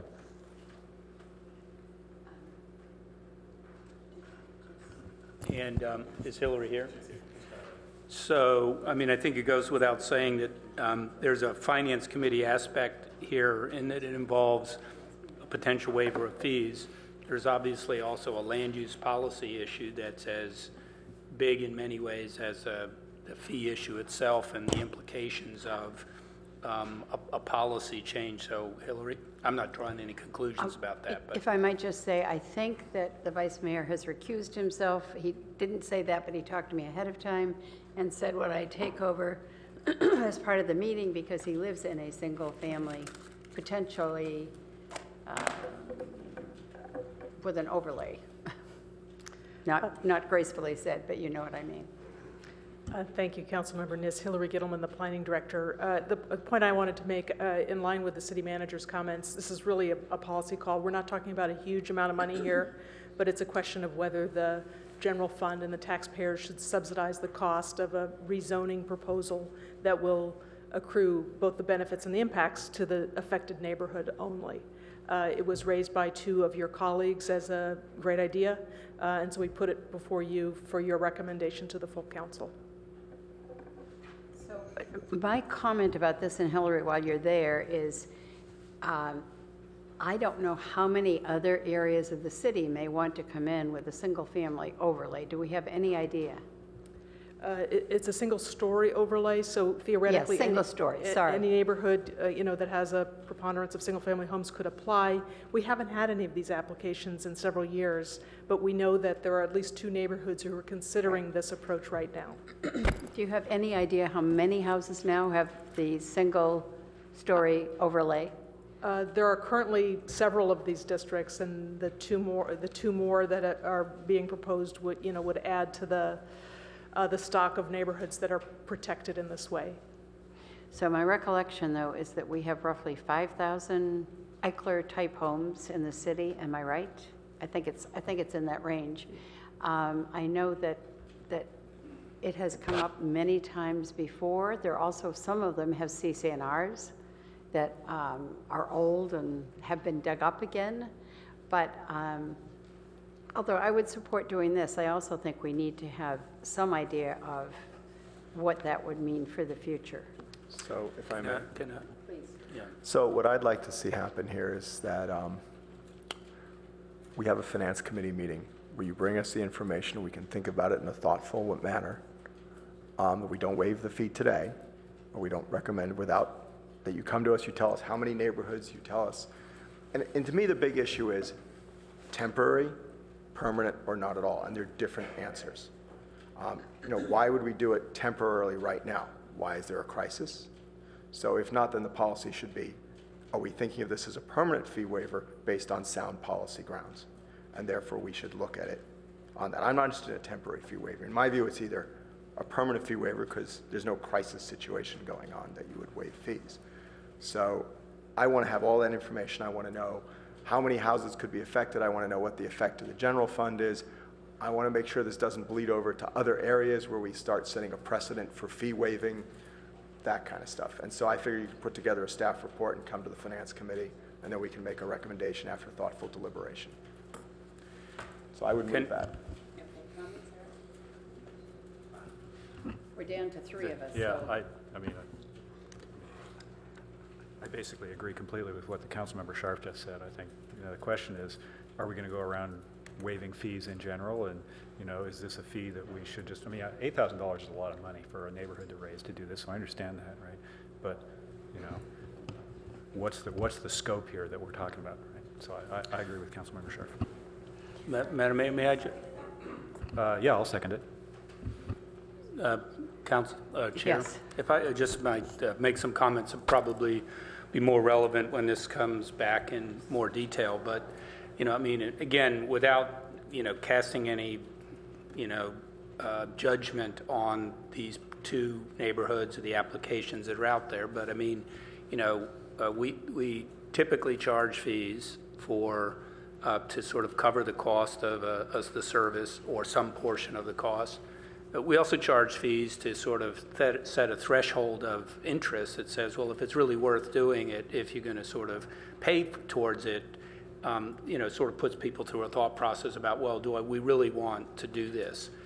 It does strike me that some of the issues here about the difficulty of the fee process are not just fee issues. They're the equity questions within neighborhoods about, do you want to sign up or do you not? Do you subscribe to this point of view or do you not? And then the last point is, again, in many ways, again, it's not a fee issue. This is much more another initiative that the council would be saying, in addition to other zoning changes in the comp plan, this is something you would ultimately say we really need to take up now because it's important. And ultimately, you'll be the judge of that. But I do think that sound like a broken record, but there is a workload issue here, and particularly going to Councilmember Sharp's question, and yours also.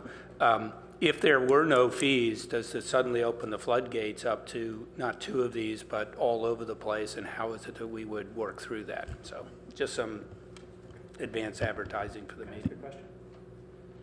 Yeah, for the staff, are there economies of scale in this that, it's, if you process, a whole bunch of them, in one period of time, it's actually more efficient than one this year, one next year, and one the year after that? Should we declare a holiday or a window or something like that, and that would be easier?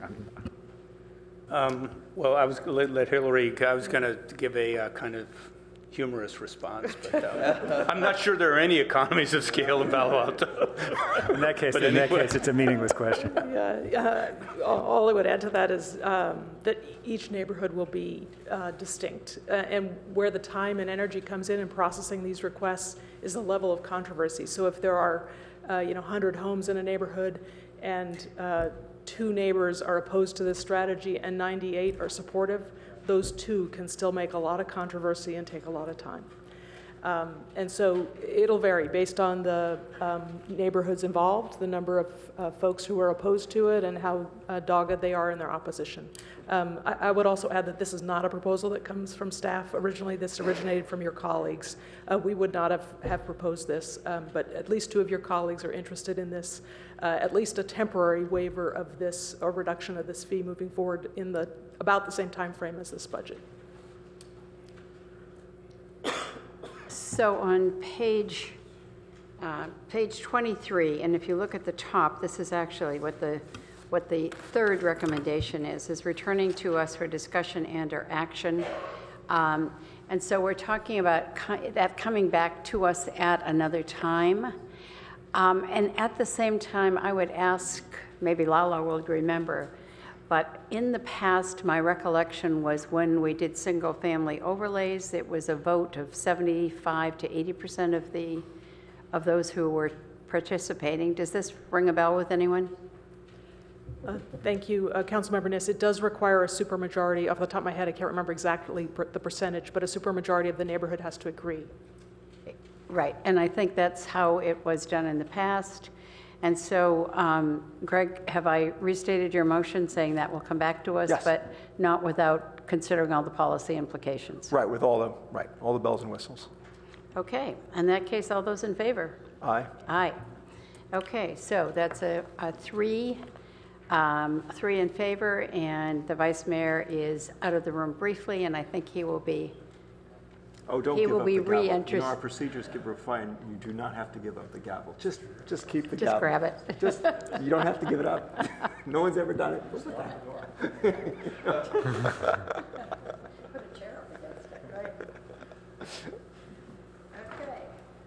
So if you may allow me to introduce the next item, it relates to capital funds. If I could make, before you leave the muni fees. Sure. We had a little bit of a discussion before about user fees, broadening the fee schedule to include muni fees. And I thought there was some agreement to come back and discuss user fees. That is, fees that benefit one class rather than the general public. I'm thinking of parking.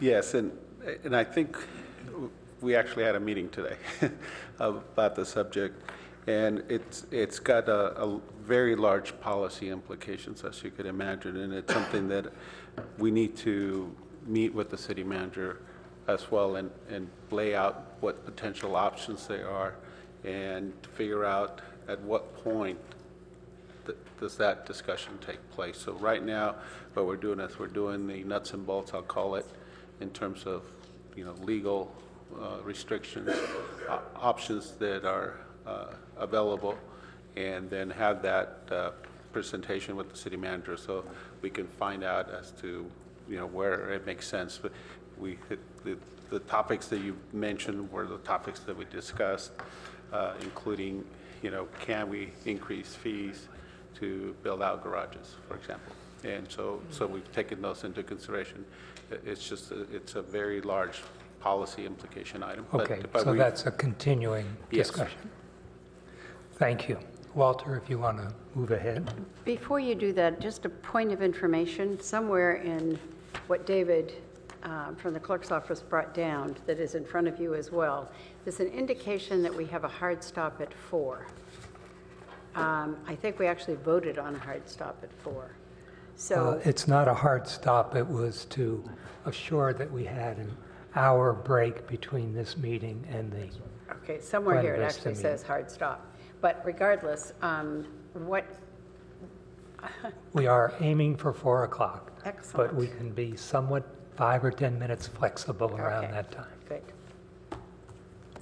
5 or 10 minutes. Great. So the next item is somewhat ministerial for the council, and it's just like to quickly address this. So we changed the way we're budgeting capital funds, and so we ask you, as part of the 16 proposed budget, to reappropriate funds or dollars not spent in projects or expected to be spent in projects to the next fiscal year.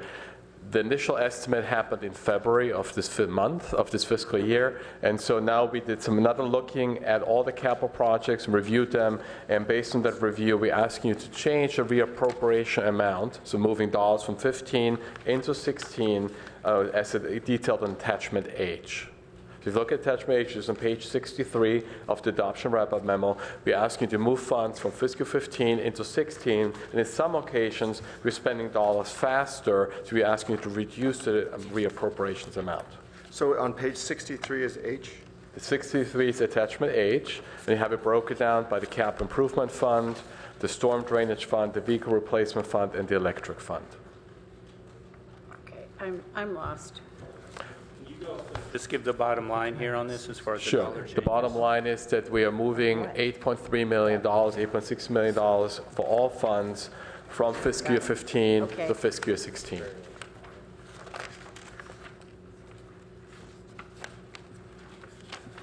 And typically, if we were not doing that right now, we would be back sometime later into the fiscal year with the council to do those reappropriations. That is correct. So typically in the past years, we would come back in October, November timeframe to you and ask you to move those funds. But we'd like these funds to be available to the departments right away on July 1st, so that's why we're coming to you sooner. So we have a question. So I'm fine with that, with the exception of the vehicle funds, which I want to put in the parking lot to discuss at the wrap-up. So we have the scheduled vehicle and equipment replacement fiscal year 2011.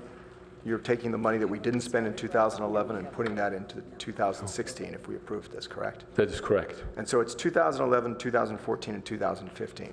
You spent all the money for 212 and 213 in the vehicle funds, right? That's correct. Okay, so yeah. So I would move that we put those 3 items in the parking lot when we discuss the wrap-up, and otherwise approve the capital fund reappropriations. So you're suggesting just until we can get into the wrap-up right away? Correct. And you're just doing the funding adjustment, Right, which but nets about $100,000. No, I'm doing it just for, yeah, I'm doing, actually, it's isn't it $2 million? No. Yeah, 105, whatever it is. It's the money you didn't spend on 2011, 2014, 2015 for the vehicles.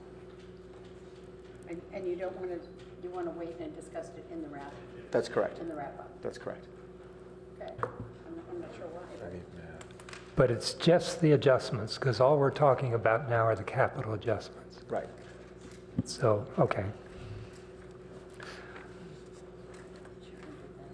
Now, did you make a motion? I did. Did you get a second? I did, by Councilmember Filsack. Okay. Do you want to speak to it? Yes. We need to hurry on. I don't need to speak to it. I will just make, I guess, a question. The 3 big items that you're putting on the capital spending plan, which is not in this document, so it's a surprise in a way, is the Lucy Stern, $2.5 million, a boost in the street maintenance, and the Channing Avenue Lincoln for 3.2. So you're asking us to approve those without having the capital budget materials. Well, I believe that, so I don't know, so Lucy Stern, it's not a page number in the book? That's what you're saying? Yeah. The Lucy Stern, yeah, it's in here for $400,000. Correct. And you want to add 3.1. That's right. And so what we ask you to do in this case is to move the $2.45 million from 15 into 16, because we weren't yet able to issue the contract for this work. So it's unencumbered balance, we're just moving to the next fiscal year. And can I just clarify something here? Right now, let's just say the $2.456 million that you're moving into 16 is in the 15 budget for specific project purposes, and we're not changing the project purposes in fiscal year 2016. So it's not like we're converting this to fungible money that we would use elsewhere. So it's really, we're not going to be able to conclude these contracts now. So we've got this July 1st date that's sitting in the middle of the project. We just want to take care of it now rather than, have to come back on a council meeting and put a whole new staff report together again. What page is the Lucy Stern on? Oh, here it is, 131.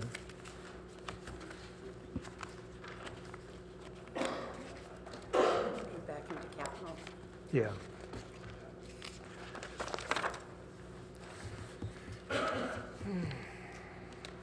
Okay, so that money has been approved. That is correct. Okay, fine, thank you. Any other comments? All in favor? Aye. Aye. And that passes with the parking lot issue. Walter, if you want So to... therefore, we are coming now to the last item of the meeting today, which is are the parking lot items. There's a recreation superintendent, contractual funding for the Office of Sustainability, a senior technologist, where the main issue is the position, should it be housed in public safety or in information technology? We're recommending to move it to information technology. a code enforcement lead officer, then the fiber optics funds issue, project safety net, and now the vehicle fund.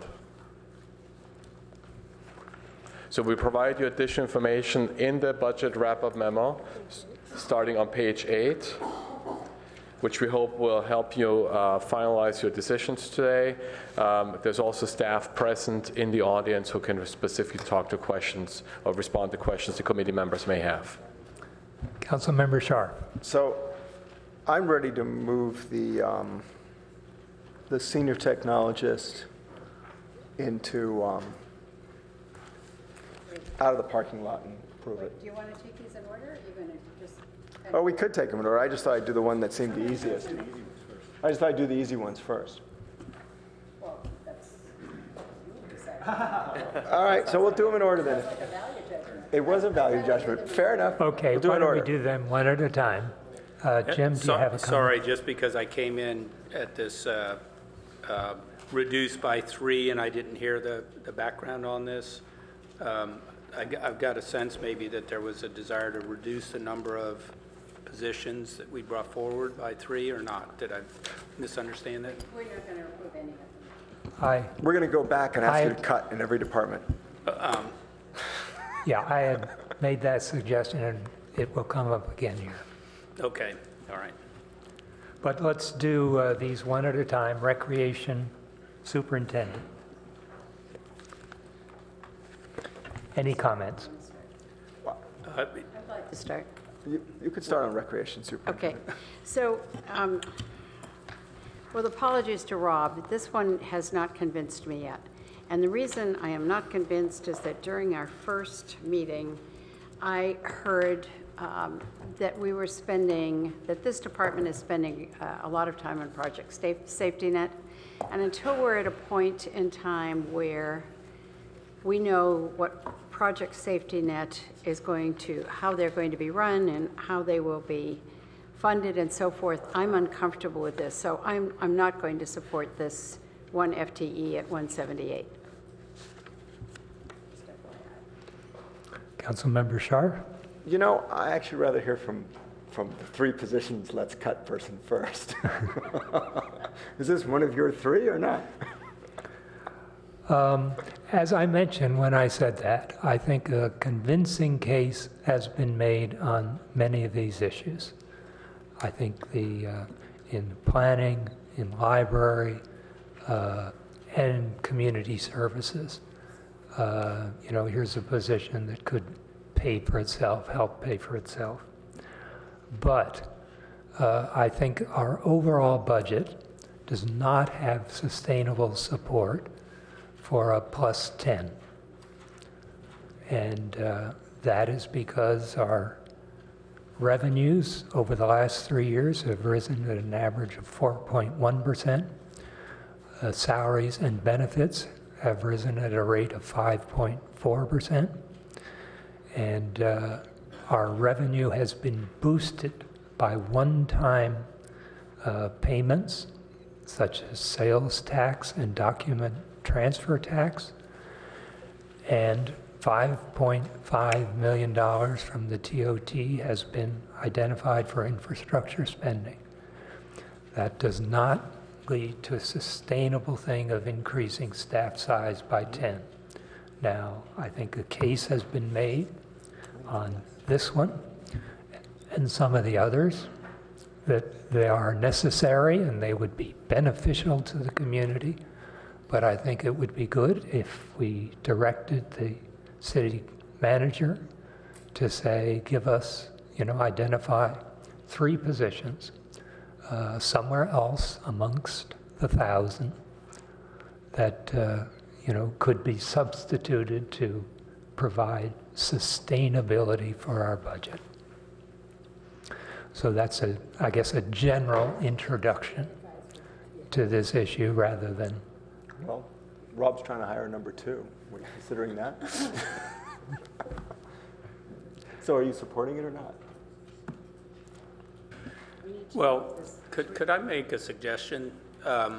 With all due respect to the council, I still think that you've had a cursory look at these positions. If we are going to get into a situation where you were to say, cut 3, I'd really rather have the council make its recommendations and then still give me that latitude, because it very well may be that we shouldn't cut this. I'm just making it up because Rob happens to be here. We shouldn't cut this one, but we should cut the technologists. I'm not weighing in on them, but when we really sit down and look at the impacts of reducing, I mean, we didn't put any of these in here thinking, oh, what the heck, let's just throw some sluff in here. We thought that there was a good case that was made.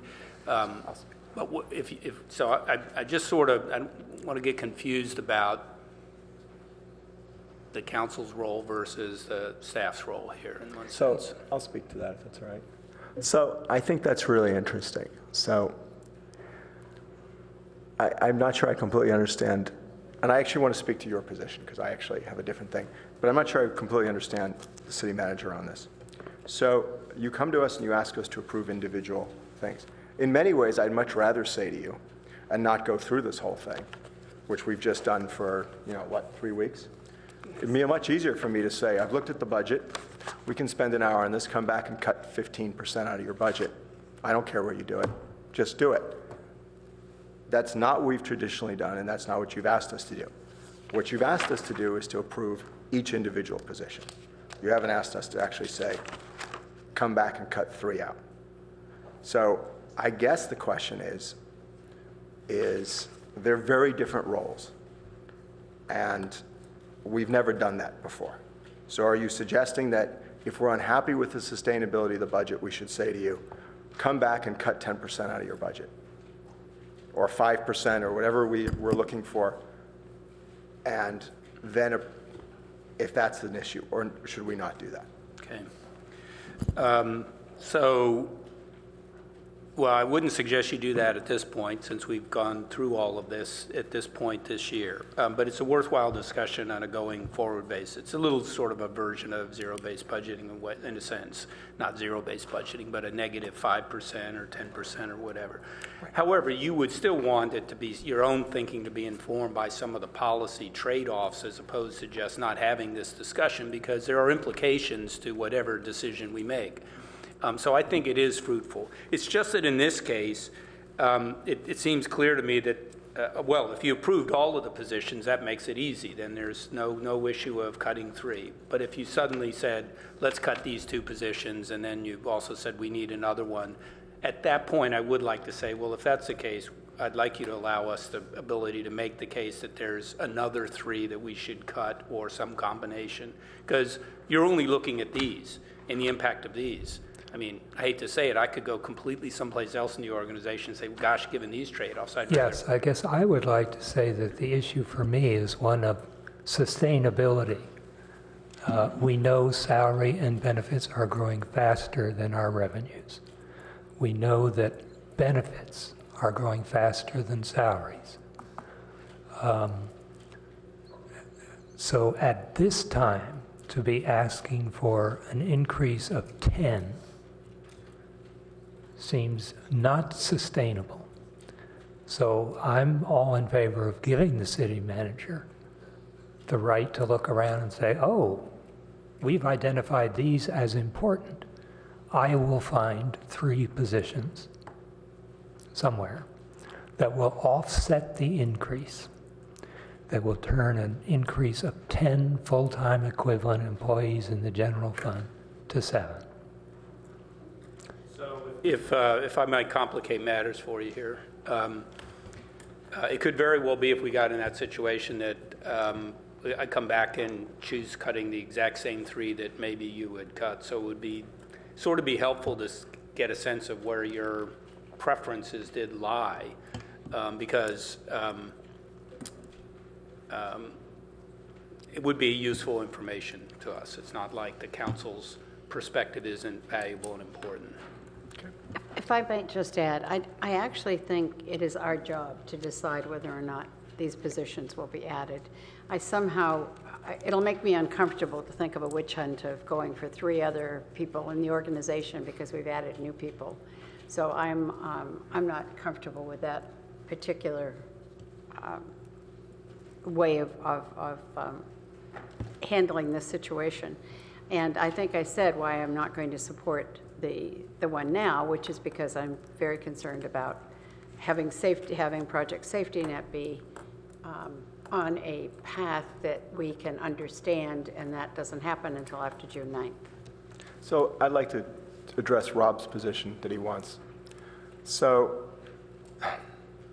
in thinking this through, this is sort of where my concerns that come up, and you can address them if you want, right? Is that you have a number 2 out there to get. Project Safety Net, you told us, was taking, I don't want to put words in your mouth, I think you said 50% of your time. I think the city manager said that. That's not accurate, but he was speaking off the cuff. It's taking a lot of time. We have a suicide cluster right now. We've had 4 teen deaths within the last 6 months. It's taking a lot of time for the city, police department, community services, city manager's office. So I understand that you're under a huge short-term pressure. I think it's a really bad idea to make a long-term hiring decision of $200,000 a year to solve a short-term problem. So, it's not your job to do to do project safety net. I realize you have to step into the breach. I realize you came out, but you need to transition that off. I think we both recognize that. You need to hire your number 2. I assume you need that person. I do. If you had the number 2 and you weren't doing the project safety net work, do you still need this position? That's the key That's question. the key question. It's a great question, Councilmember Schaaf, and you're absolutely right. And the answer to that is we still need it. Project Safety Net is taking on a huge load. It is for the city as a whole. And I think it needs to right now, given the situation that we face as a community.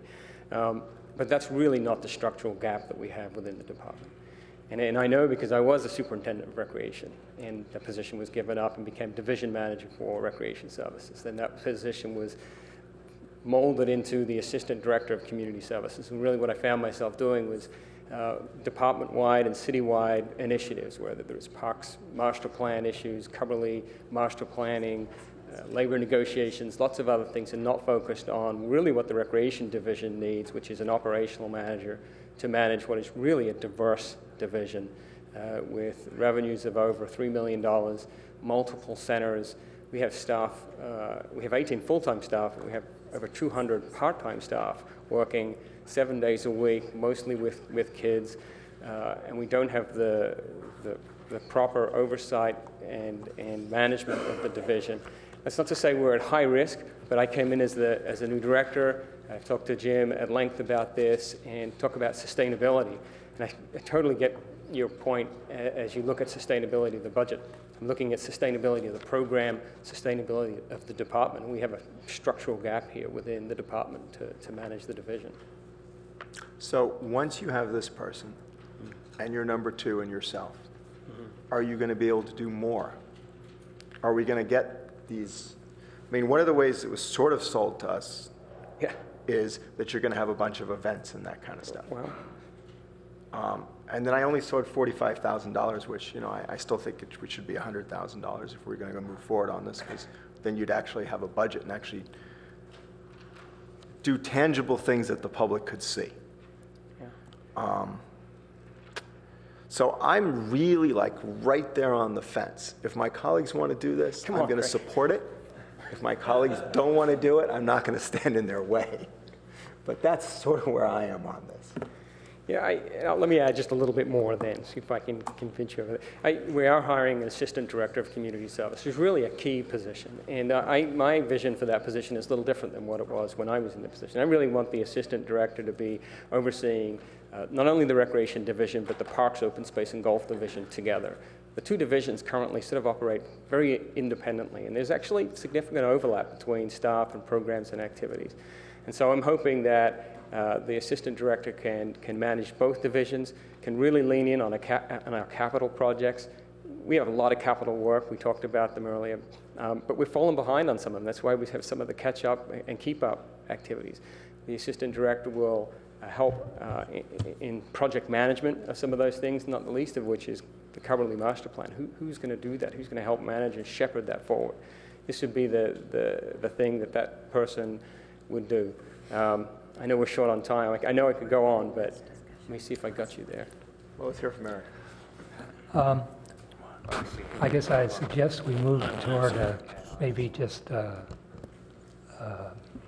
show of hands of yes or no. Eric, do you want to make a quick comment? You know, my sense is that this is an area that we want to actually invest city money in, right? So versus, potentially other things, right? I guess I'm sort of with Councilmember Scharf on this. I think, I would, if it were me, right, right, and I guess I'd be comfortable sort of having Rob go offload the project safety net issue, right? Get the assistant director in place, and then come back to us, with an amendment, to take a look at this one again. I think I'd be comfortable with that. Could I speak to this just before you all vote? So I don't like adding positions, and I certainly don't like adding positions at this level. And, I put Rob through the paces a bit. I guess there were a number of factors that kind of came down on this for me, and not in this order, but, we do have a new director who is coming in, who has been in the department for a long time, and his own assessment was really that this was an important position for him. If we sort of look at the trends in community services, we've made significant cuts over the past decade in many ways. I think for the most part, we haven't yet really asked the community to accept a decline in our service offerings, and I certainly appreciate the revenue expenditure issue. However, it also feels that we're in a period where the expectations that the kind of quality of life services that community services provides is one of the really important factors here. And we've got a Parks and Recreation master plan that's going to be rolling out, that's going to take the director and other staff's time a lot. We have some complicated projects like the Junior Museum and Zoo, public-private partnership. I mean, there's a whole host of things that are going to require like so much of Rob's attention that you're going to have presumably a new assistant director who's in there, and we have yet to really have the core discussion about how much recreation service provisions should this city be doing versus letting the private sector or the YMCA or other folks really do this, and we start to shrink what we do because there's duplication. As a matter of fact, I think the expectations are just going the other way. So, and lastly, I think the project safety net point is a really good one. That being said, I don't think it's going to be a swift resolution this year and offloading. I mean, we've got other partners to get involved. What's complicated as to who we're going to hire, and maybe by the end of this year we'll have something really that really works of the fiscal year. We also have a kind of emergent human services function that Minka as the sole person with Rob as kind of a backup is providing, and there's more and more still concern about homeless services and what we're doing, and so we're throwing these same people into the fray. And then the last issue about events was there's just more and more appetite for events, and we've been really borrowing and stealing. And to be honest with you, I think Rob adapted this position a little bit to my push on saying we've got to be doing more on events to say this could cover it. Yeah, we do need to move along. I just want you to be aware if you vote to not fund it, what the consequences. What about a show of straw, Paul? Not a final vote, but where you are. Who would be in favor of retaining this position? Adding this position. I'm not. So, I guess. Well, I will make the motion to actually retain the position, to add the position. If we add an additional, I don't know, $50,000 to the events thing. And I have a commitment that we actually get some events in this town. You want to add a person and another 50? Yeah, we're going to get $50,000. Well, we're going to get the $50,000. It's it's not a pension thing. We'll go back. You'll see it. When they talk about where that money comes, it's $200,000 extra surplus they've already created. But I do think this is where we should be putting our... Second? Not yet. I think then you don't have a second. I may not have a second. Also. We're going to cut it somewhere else, right? We are. Okay. I'll second it on the condition that we're going to cut it somewhere else. Sorry, I didn't hear you. What did you say? I'll second it, but... You turn your microphone on? I'll second it. Okay, do you want to restate the motion? Yeah, the motion is that we approve the recreation superintendent and that we add $50,000 to the events things for a total of, what is it, 95,000 then? Can I just add something to that? I'm not sure the council's fully aware of, we do have $50,000 in the existing budget for special events to support the existing events, like Mayfair Parade. So you will have 100,000 total then? So this adds to that, which will be additional. This adds 35,000 in additional events and 10 for the summer concert series. So, but that covers all our existing events, right? Yeah, it's all existing events. So correct. if we're talking about adding, and maybe you're just telling me that 50,000, the 45,000 you want to add is enough. Is that really what you're telling me? That you're going to have movie nights for us on the plaza? Depends how many that you you're going to want. have no, I want at least once a month. Well, I mean, I want us to be as good as Redwood City. If we can't be as good as Redwood City on our plaza, what kind of a city are we? So Redwood City has 3 full-time special event staff. Yeah, but you can do it with one. Maybe you can factor that into. That's why I'm giving you money. We have 0. we don't have any. What so about on the what we're looking rainy at is December nights? Yeah. And we are experimenting with trying not to be the deliverer of the production of events, but contracting with those and working in that fashion. And it's not working, perfectly well, but it's working. We'd like to continue with that. So Greg, do you want to clarify your motion? Well, I'm just wondering. So my motion is that we have an additional 45,000 for events. Can we just vote? Rob, are you saying that 35 is already in there? 45 is in the budget that you have before you.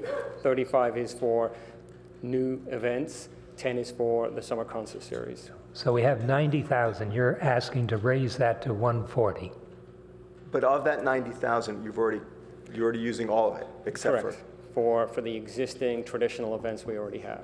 So the 35,000 would be available for additional events through the year, which won't be So right now in the every budget, month. he's got $35,000 for additional events. Correct. I thought we should have 85,000 for additional For events. additional events. Rather than 35,000, if you really want to have events. And, if you hire someone and spend this kind of money, what the public really sees are the events. Okay. So that was my argument. Okay, so you're increasing. So 178 plus 50 Correct. for 238. Well, it's Almost different. $250,000.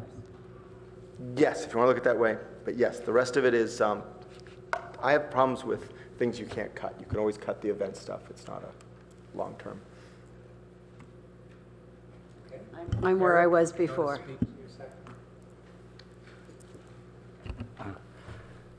This is, I'm on the fence about this, but I'm going to come down on this side. And I think we're going to, but this is where I want to spend money, right? And so I think we want to take it out of someplace else. Can I just add that we will do even better than this. If we had a superintendent that could support the Palo Alto Recreation Foundation, which is one of the 5 nonprofit arms we have in the department, they exist just to support recreation services and events. And we haven't had the staff capacity really to support that nonprofit. But if we do, and because of the love of events and community services, I think we'll be able to raise significant funds to support additional events to offset some of these costs. Okay, all in favor? Aye. Aye. That passes 3. We just want to let you know that self-amplified music at Lytton Plaza will not be categorized as a special event. So Okay, that So brings- let me just make sure, Rob, you're going to continue spending half-time on Project Safety Net? I don't spend half my time on Project Safety Net. Occasionally that'll happen when there's an incident and we have a death. So you're not going to spend half-time on it? Right now, we're in a transition period with the collaborative, and I'm spending more time than usual, but it really is run out of the Office of Human Services within the department with Minka Vanderswag at the lead.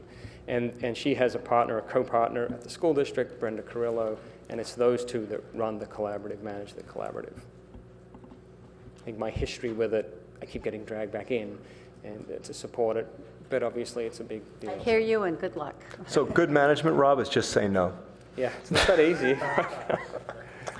Okay, brings us to the second item, Office of Sustainability. So we detailed in the staff report, as requested by the committee, a breakdown on how we plan to use the $190,000.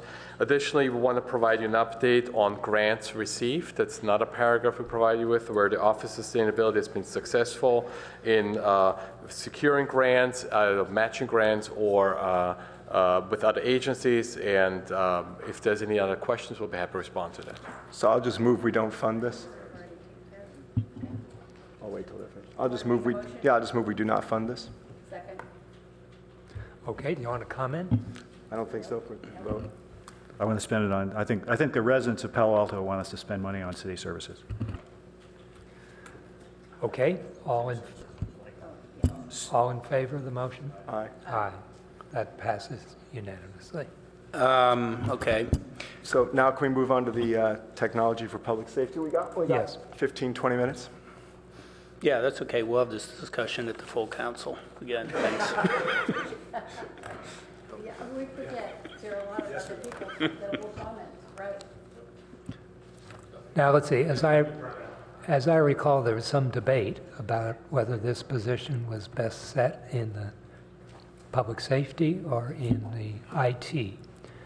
Is this eliminate the position altogether in both places? What? Yeah, no, well, so first of all, there's not any debate in my mind as to where I ought to go. I mean, if we're going to fund this thing, it needs to stay in IT. We've got to make sure there's a strong linkage there. I really can't support the practice of creating specialized positions in different departments around the organization. And if anything, we want to kind of leverage communication and the capacity back to IT. So if we're going to So this is a proposal to put it in IT. In IT. And I think there's support in the departments for that. And you believe we should have this position, right?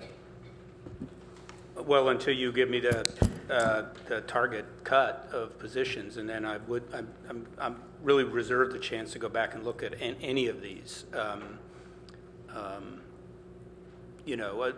Well, we'll have this discussion later, but we have had times in the past where we have set very specific reduction targets, and we've gone in and added positions and cut positions at the same time in order to do that sort of thing. And that's sort of a little bit towards where we're drifting. So I think that public safety made the case as to why it was critical for them to have this position. But again, I would only support if it's in IT. Okay. So I'll move we go ahead and support the city manager's recommendation.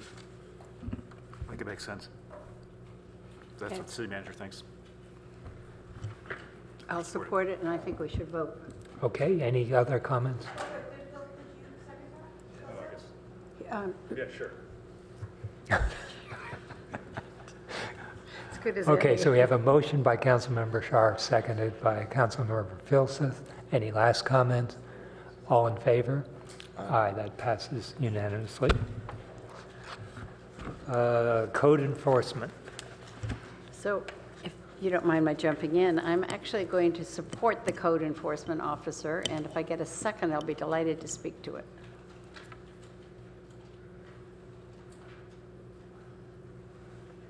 All quiet on the Western Front. Do you want to make That a case? poor code enforcement. In that case, I think it dies for lack of a second, and therefore it means we're going to cut it. Yep. Unless you I'll want move we to cut say it. something. Okay, all in favor of cutting? Aye. That passes 3-1. I'm going to tell my unhappy neighbors that, I'm sorry, we don't have enough code enforcement Just send them to my officers. house. It's around the block. Okay, if there's nothing else in the parking lot. We still have two items, Vice Mayor Right. Schmidt. It's the Fiber Optics Fund Capital Yes. Improvement Project and the Stanford Development Agreement Fund regarding Project Safety Net. Greg, would you mind if I dove into the fiber optics system? Yeah, please. So, and I want to in particular thank Bob Harrington and his group that were kind enough to get together with some of us. And I question this very strongly. I know Valerie's here today, but I question this strongly. But going over it with our technologists in the community, our electrical engineers and so forth, I really feel comfortable going ahead with this. This, you only have 1.15. That's only 1 year. This is really a 5-year commitment, as I recall, without digging it out, but I'm pretty sure I'm correct. No, the last 3 years have been dropped.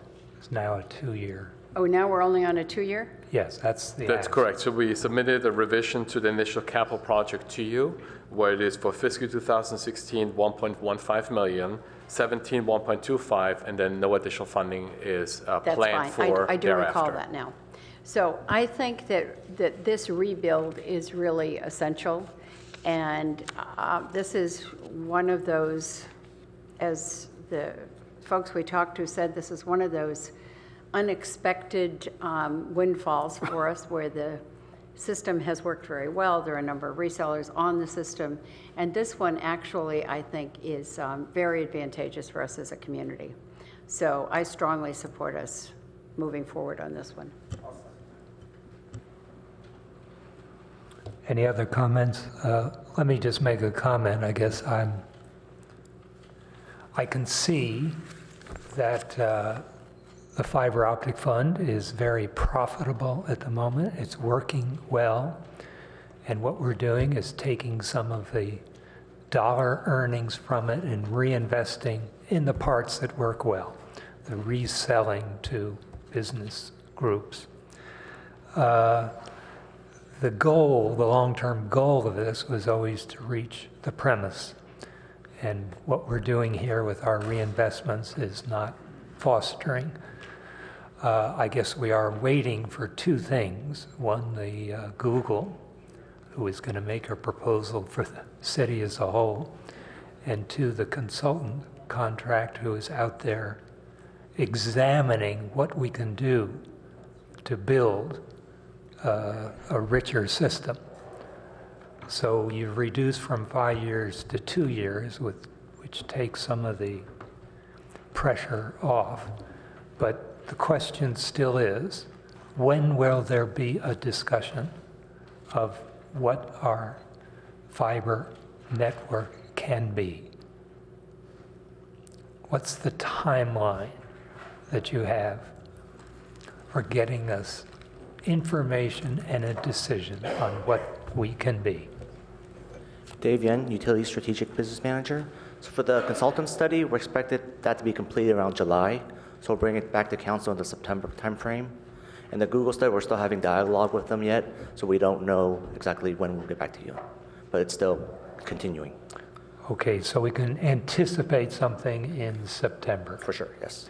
Which will give us an opportunity to talk where we're going. Correct.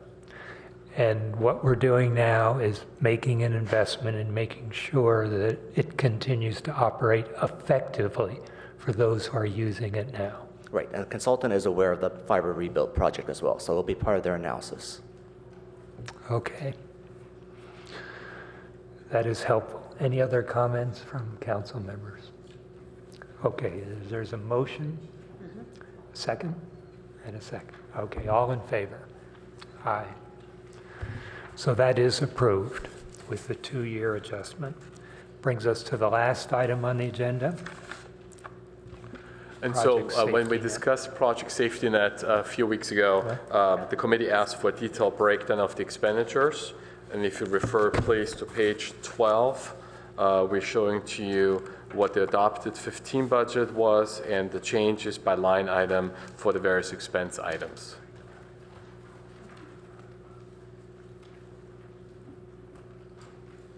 So it's page 12. On the top, there's a table for you to review.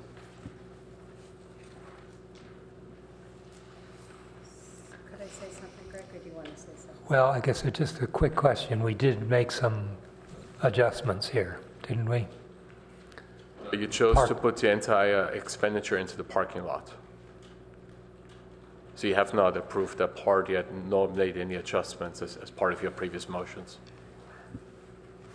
I did. Can I, what? Yeah. Lalo mentioned that it's going to Policy and Services for more discussion in June, but really, I'm not trying to jam the committee, but I really think you have very little choice other than to recommend this funding. I mean, there's two components. One is continued funding for the Track Watch program, and in truth, the $315,000 here is not full year funding, a whole fiscal year funding for the Track Watch program at the level at which we're providing right now. So until we are able to deploy other alternatives or technologies that may be able to provide some support, we could very well be back with more funding for full year funding later on in the year for that. And then so the other piece is you've got $118,000 roughly for contract staffing for the position. We've had a lot of challenges and difficulties.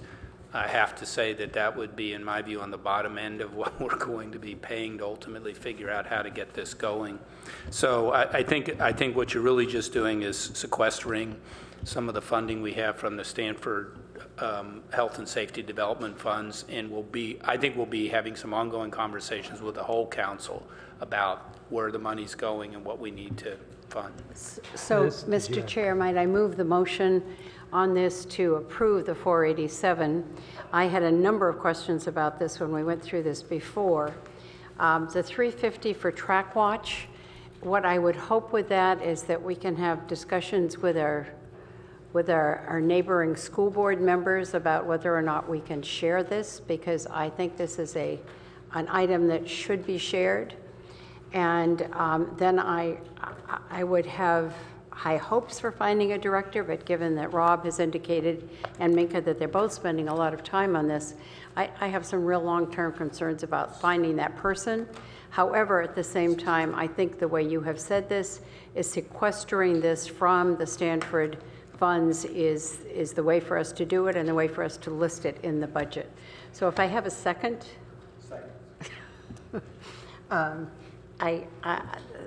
As I said, I had a number of questions about this before. I voted to put it in the parking lot.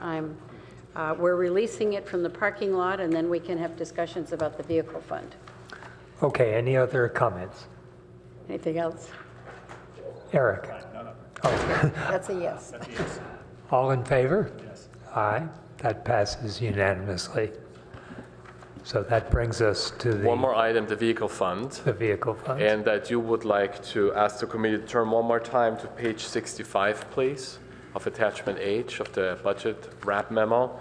While you were discussing the other items, I did receive an update from Public Works Department, and it turns out they made a clerical error, unfortunately. So I'm unfortunate to misguide you with this memo.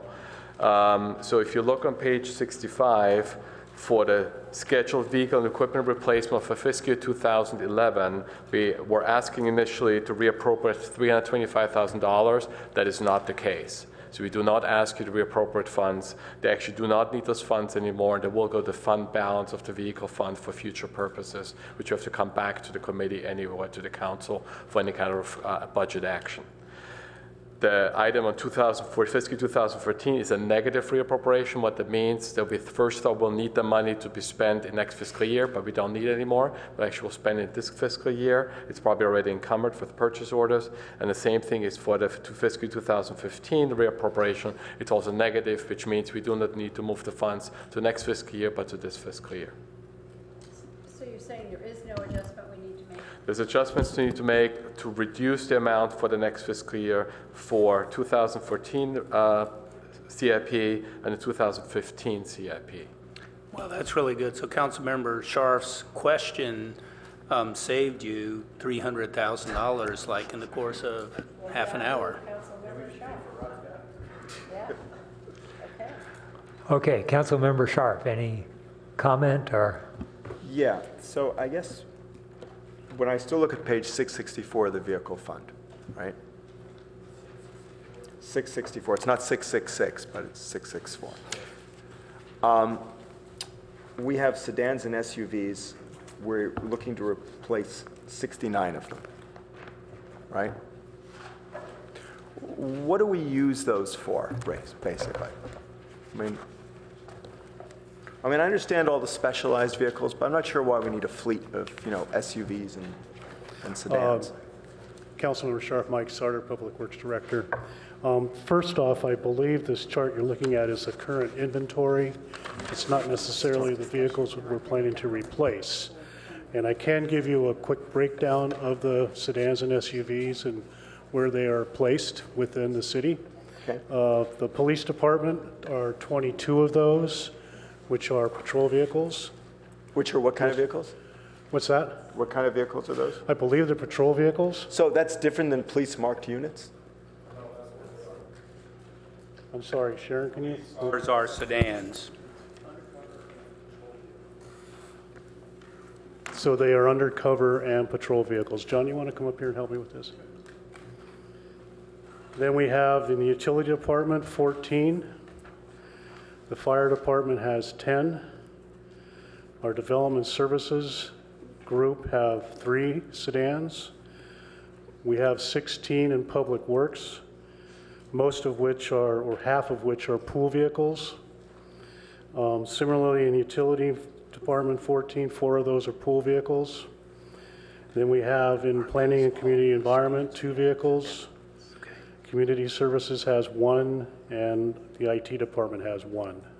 So how many do we have as pool vehicles? Total pool vehicles, I believe, are, what I see here is 11. So we have 11 pool vehicles, and who can use the pool vehicles? Well, some are stationed out at Elwell Court for the utility department, so they are used for staff to transport back and forth to City Hall and other locations. I'm not sure, there's 2 or 3 at the MSC.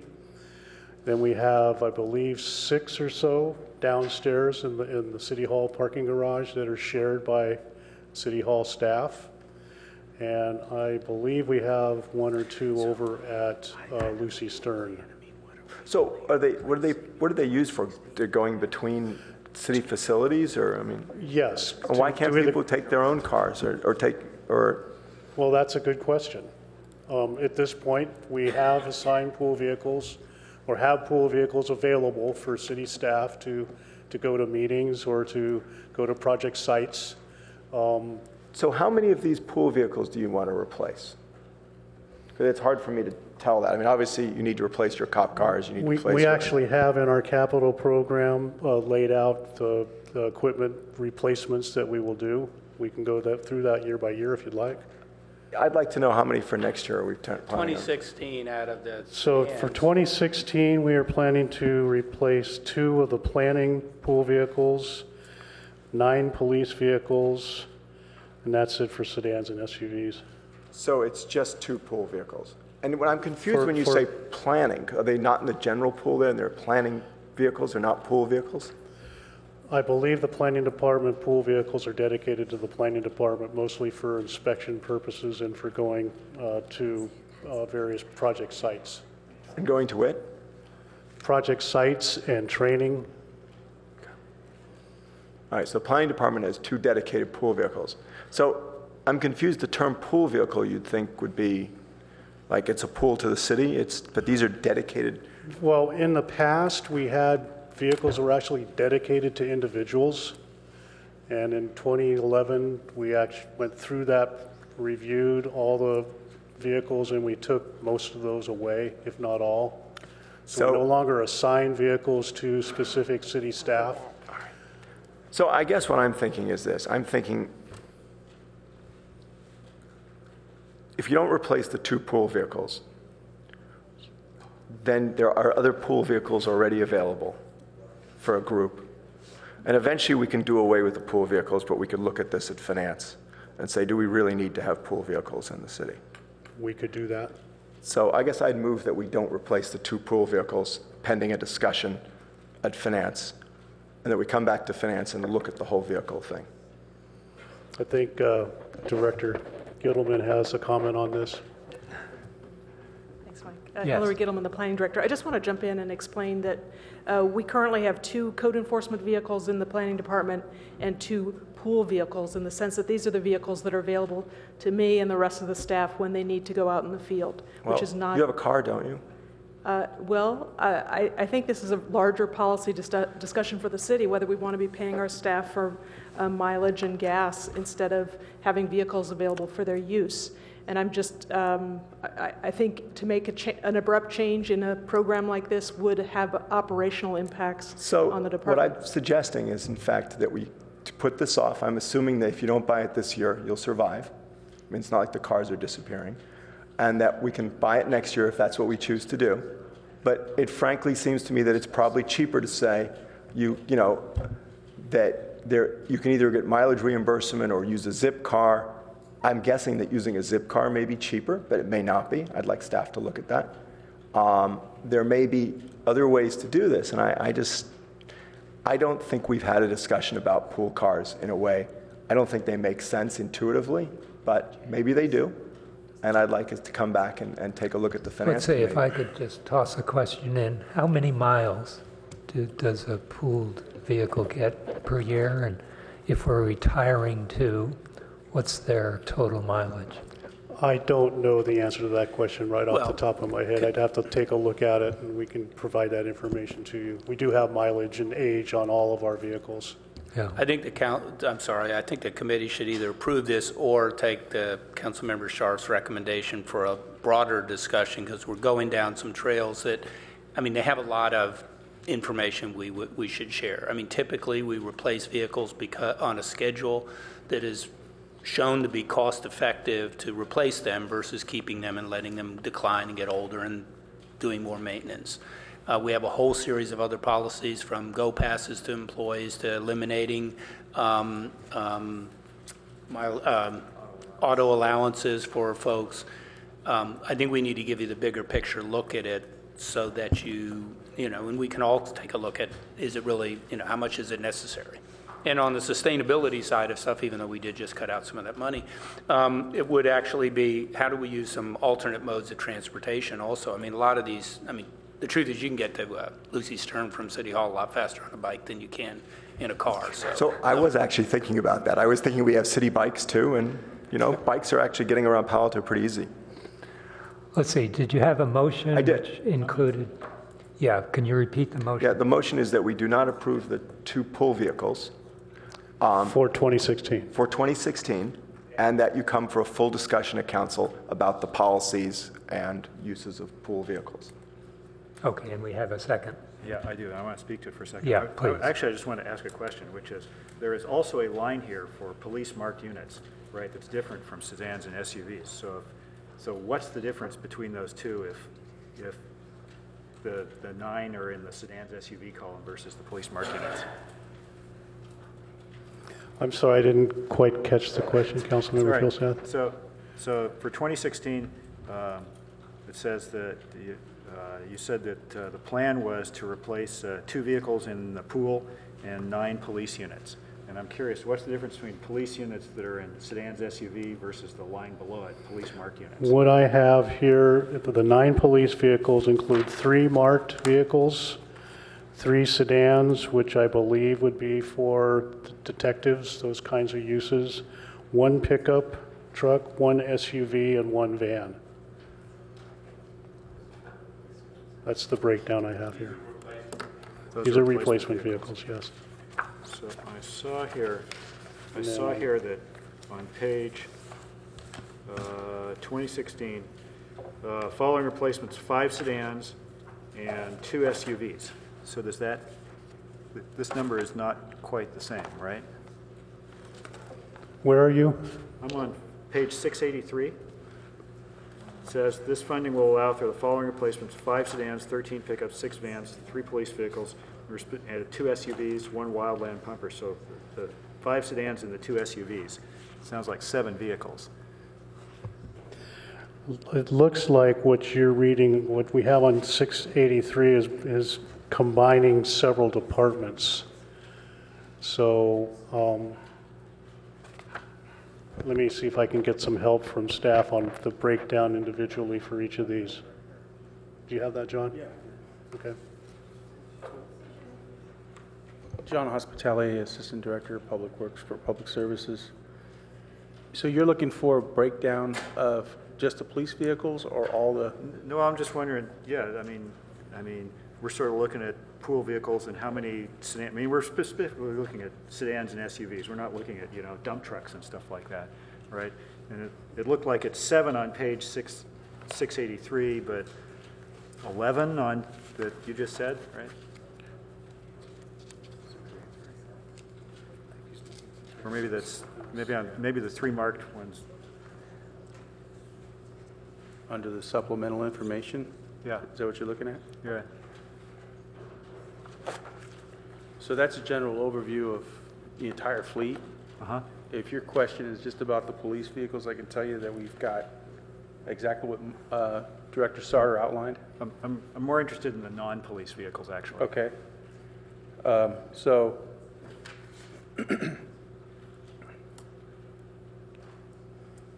we know about the 2 planning vehicles. We've got 12 pickup trucks, 5 vans that are non-police vehicles, 1 pickup truck and van. Well, actually, that's a police vehicle, pardon me. We have the wildland pumper for the fire department, an SUV, 1 dump truck, which is part of Public Works, and 8 miscellaneous type equipment. That would be off-highway, like tractors, bobcats, those types of things.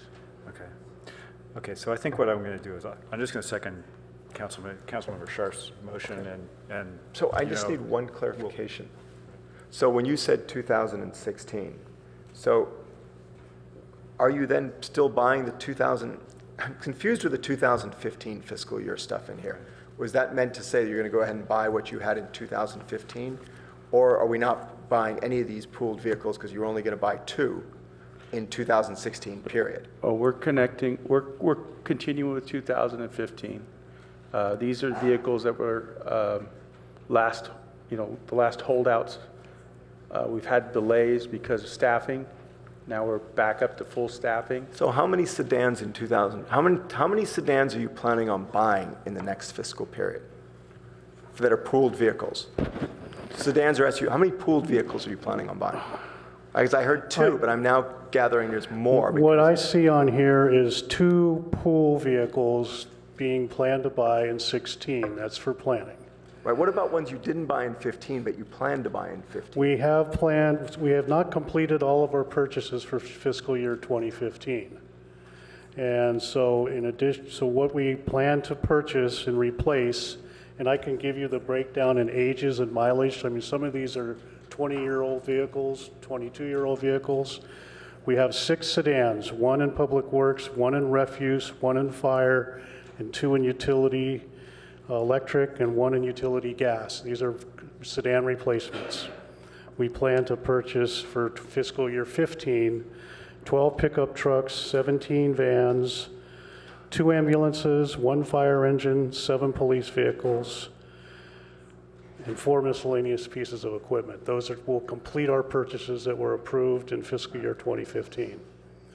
We also have to go back to 2014, which we hadn't completed all of our purchases, and we have 12 CNG vans, that's compressed natural gas, 1 pickup truck, 1 SUV, 6 marked vehicles for the police department, 1 ladder truck, which is the shared reserve truck with Mountain View, 1 forklift, 1 mower, 2 bobcats, 1 paver truck, 1 stencil paint truck. These were also approved with the fiscal year 2014 budget, and we're completing those purchases as we go.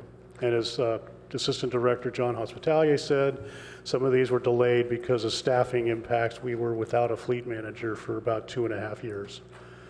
We could give you more detailed information on our fleet if you'd like. Yeah, I'd be happy to come back to finance on that. I think we're fine. Yeah, we have a motion to come back. Sure. For a bigger discussion. I think that would be appropriate. That's no problem. So we do have a motion. Yep. Do you want to repeat it just to make sure? Yeah, it was not to buy the 2 pooled vehicles. The 2 planning department pool vehicles will hold off on that, and we'll do that. Come back to a broader discussion to the Finance Committee, and then we'll decide whether or not to move forward on that. Will do. Okay. And it shouldn't impact much given the 2014-15 purchases you still have to make. And we'll try to have it all coordinated so that we have like a one going forward purchase request. All in favor? Okay, that passes 3-0. And that brings us to the last item, which is general approval, recommendation to the council of the 2016 budget with the amendments made. So, Councilmember Schmidt, do you want to go ahead and you're the one that thought of it. The city manager indicated that he'd be, where if he was to cut 3 positions, that he would come back to us, or at least come to the council and suggest where that would be. Is that what the city manager suggested? I thought he was trying to avoid that. Well, I mean, if the council wants to reduce by 3 positions, then getting that, the committee, then getting that specific direction would be helpful and then would be informative to when we come back to the whole council. Okay, we have... Do you want to put a dollar number on it, or 3 positions, or, what is an average position? Or should we just say 3 positions? Yeah, just 3. I understand the intent. It's fine. Yeah. Okay, so you want to make that as a motion? If you wanted to make the motion, I'd be happy to second it. Okay, I would make that motion. I will second it. Staff come back with a recommendation of 3 positions to be cut. So if I may guide you, Vice Mayor Schmidt, so that we have, first a clarification question. We did not approve the code enforcement lead, so assume that's one of the positions which contains of the 3, just to clarify. Great. So I think the motion we would need is to approve the entire fiscal year budget, including staff recommended changes, with a requirement for the staff to come back to identify 3 positions to be reduced in the city's budget. I assume you're not speaking general fund, or you're saying all funds, correct?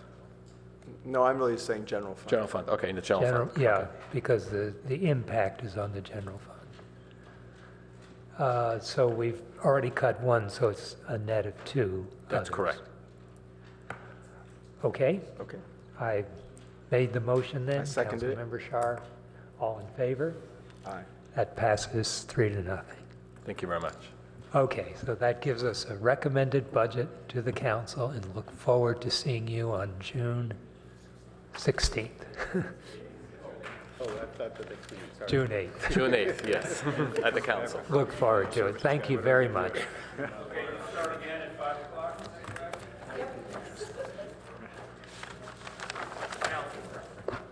There's an implication that those are the lowest priority, that these 10 are the lowest priority, right? Because there is a suggestion that that's the case, right? Because if they were if they weren't the lowest priority, then in principle you'd come back with a flat head count from 2015 to 2016, right?